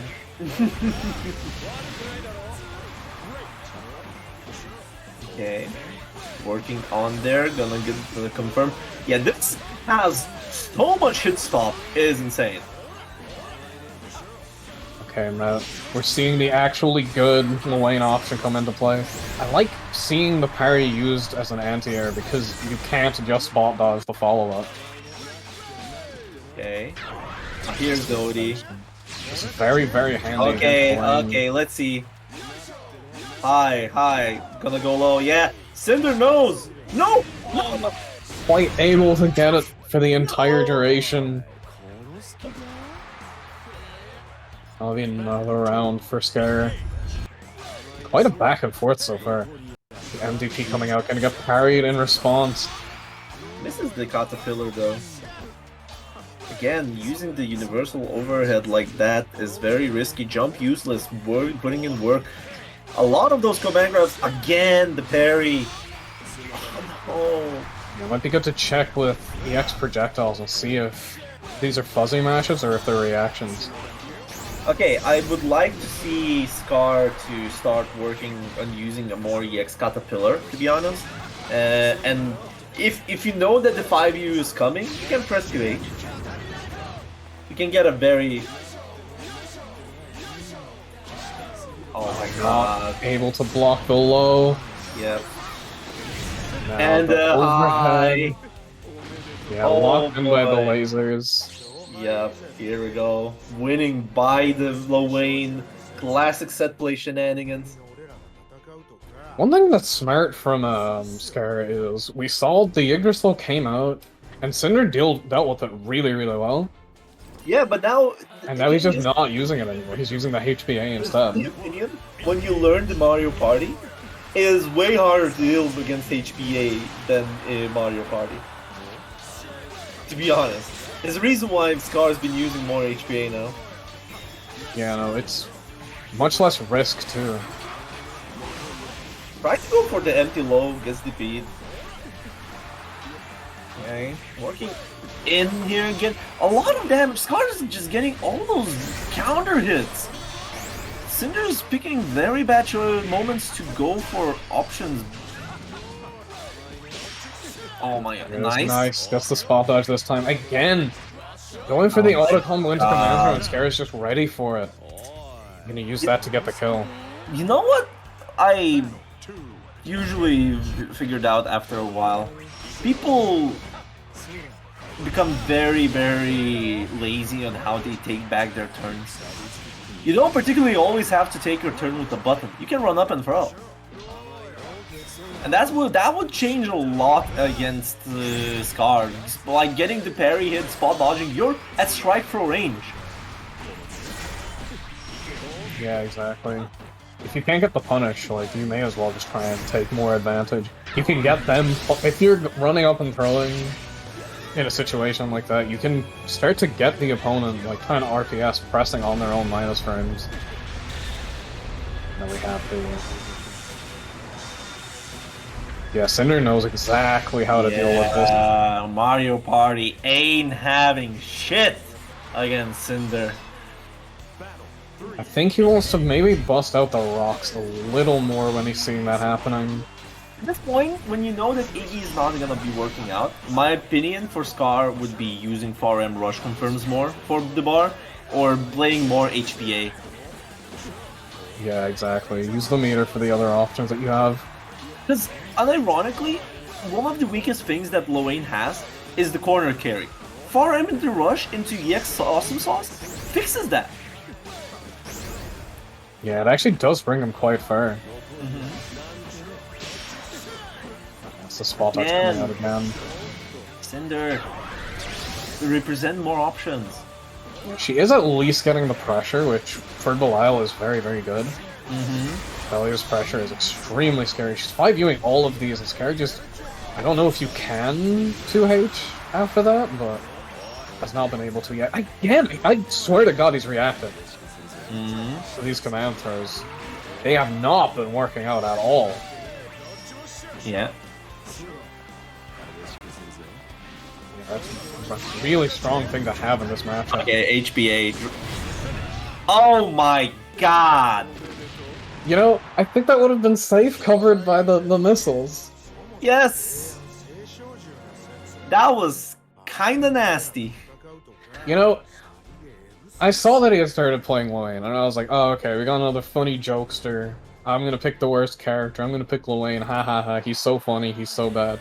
Scar's actually learning the goddamn character. And that's a nightmare. He's not trying to be a funny man about it. He's just actually Laning. No. Jesus fucking Christ. Bob's just saying that's an unblockable. You get guard crushed and then the missiles kill you. Olaf. Yes! Yes! It is a guard crush! A -6 guard crush! Oh, that is... Oh, that is so nasty. Oh, that is disgusting. Oh, that is on the level of getting OD'd by Mr. Power and then getting chipped from full screen after with SSBA. Some classic checkmates in this game. Okay, we got the HBA coming out. Spot dodging the low, not spot dodging the second one. Nice chunk of damage for Scar now. The missile's coming out. Against pressure. He wants this win. Yeah. OD isn't coming. Oh no! Gets hit low! And now tournament point for Scar. If he wins this, he will take the entire Swiss. Cinder with an aggressive start. It sounds very rough when you put it like that. He can have Swiss on it, it's fine. Yeah. As a treat. Alright, Going for the max meter routing. Get a drop, but that's a big punish. Yeah. Scar can actually untier those 5 U's, to be honest. He's not going for them, probably playing it safe. Better to block it and then take the negative frames. Oh, another 5U. Jesus Christ. Around for Cinder. Yeah, it's the thing of like, Cinder isn't RPSing the DP after 5U. So you can just chill and take your pressure. What? There was a lot of RPSing happening there. What the fuck? Okay, back throw. Nice confirmed here for Cinder. Getting a nice chunk of damage and a nice grip of meter too. Yeah, plus frames goes into command grab, get that easy input command grab, gonna go for offensive OD, get that punish, and now here we go. Scar burning everything just to get out of the corner. Passes enough bar and goes for the HBA. Let's see what he's got. Yoisha, ow my knees! Gonna go for... Has been working out every time now. Cinder hasn't managed to get out unscathed by any of those. Is gone right now. No confirm there. Wasn't he counter hit? Okay, plus frames. Ooh. Oh, this is looking 1 plus frames. And goes. That is so nasty. That was the RPS did the -4 throw. Oh, you have to feel bad about it. Yeah, especially if you establish the RPS parries after that. You can start getting away with stuff like that, where you just run up throw. And that will be it. Scar is the winner of this month's Swiss. Taking it with a clean sweep. I feel, Jesus Christ, this feels so bad. But yeah, with this, our beginner bracket is coming to an end. Last match was played. First place is going to Scar Novak. Second to try to complete. By the way, Scar Novak did not lose a single game. Why is he in the beginner bracket? Yeah, no, I do not think that we ban the winners, but... What do you mean he didn't lose a single game? He literally was 3-1 against Cinder. Yeah, no, he dropped games. He just didn't drop any sets. He was also 3-2 against Neff. Yeah, he didn't drop a set, but he dropped games. Anyway. But Neff is kind of good, you know? I mean, a lot of these players are kind of good. Damn. Anyways, yeah, second to try to complete, 3 to Hellstrick, 4th to Cinder, and 5 to Naiyu. It was a pleasure to have all these beginners, all the new faces. It's nice to see them. Remember that there are a lot of events happening. If you want there tomorrow, there's gonna be a weeklies for Grand Blue versus, which the registration form opens up on Tuesdays. You can go there, sign up, ask for a beginner match. You're good in my eyes, try to complete. You're good. Just be better. Just like that. It's just that easy. Just simply get cracked. It's that easy. Yeah, it just become godlike. Unfortunately, it takes time. Anyway, thanks everyone for turning up. Thanks to our commentators. We'll be sending you guys over to Svampin, doing an open lobby right now, doing a little bit of gaming. And yeah, with that, thank you all that participated. Thank you all to the viewers. Thank you all for those that asked questions. And if you need more questions to be answered, there's the advice thread in the Hearts Are Blazing, or you can just ping people that are character specialists to learn more. And yeah, it was me here, Riot, joined by Gekiko here. Hell yeah. And Lobsters in the background, doing all the TOing. Say thank you to Lobsters. Thank you, Thanks, Lobsters. Lobster. Thanks, Lobsters. Alright, bye-bye. Bye-bye. Hey.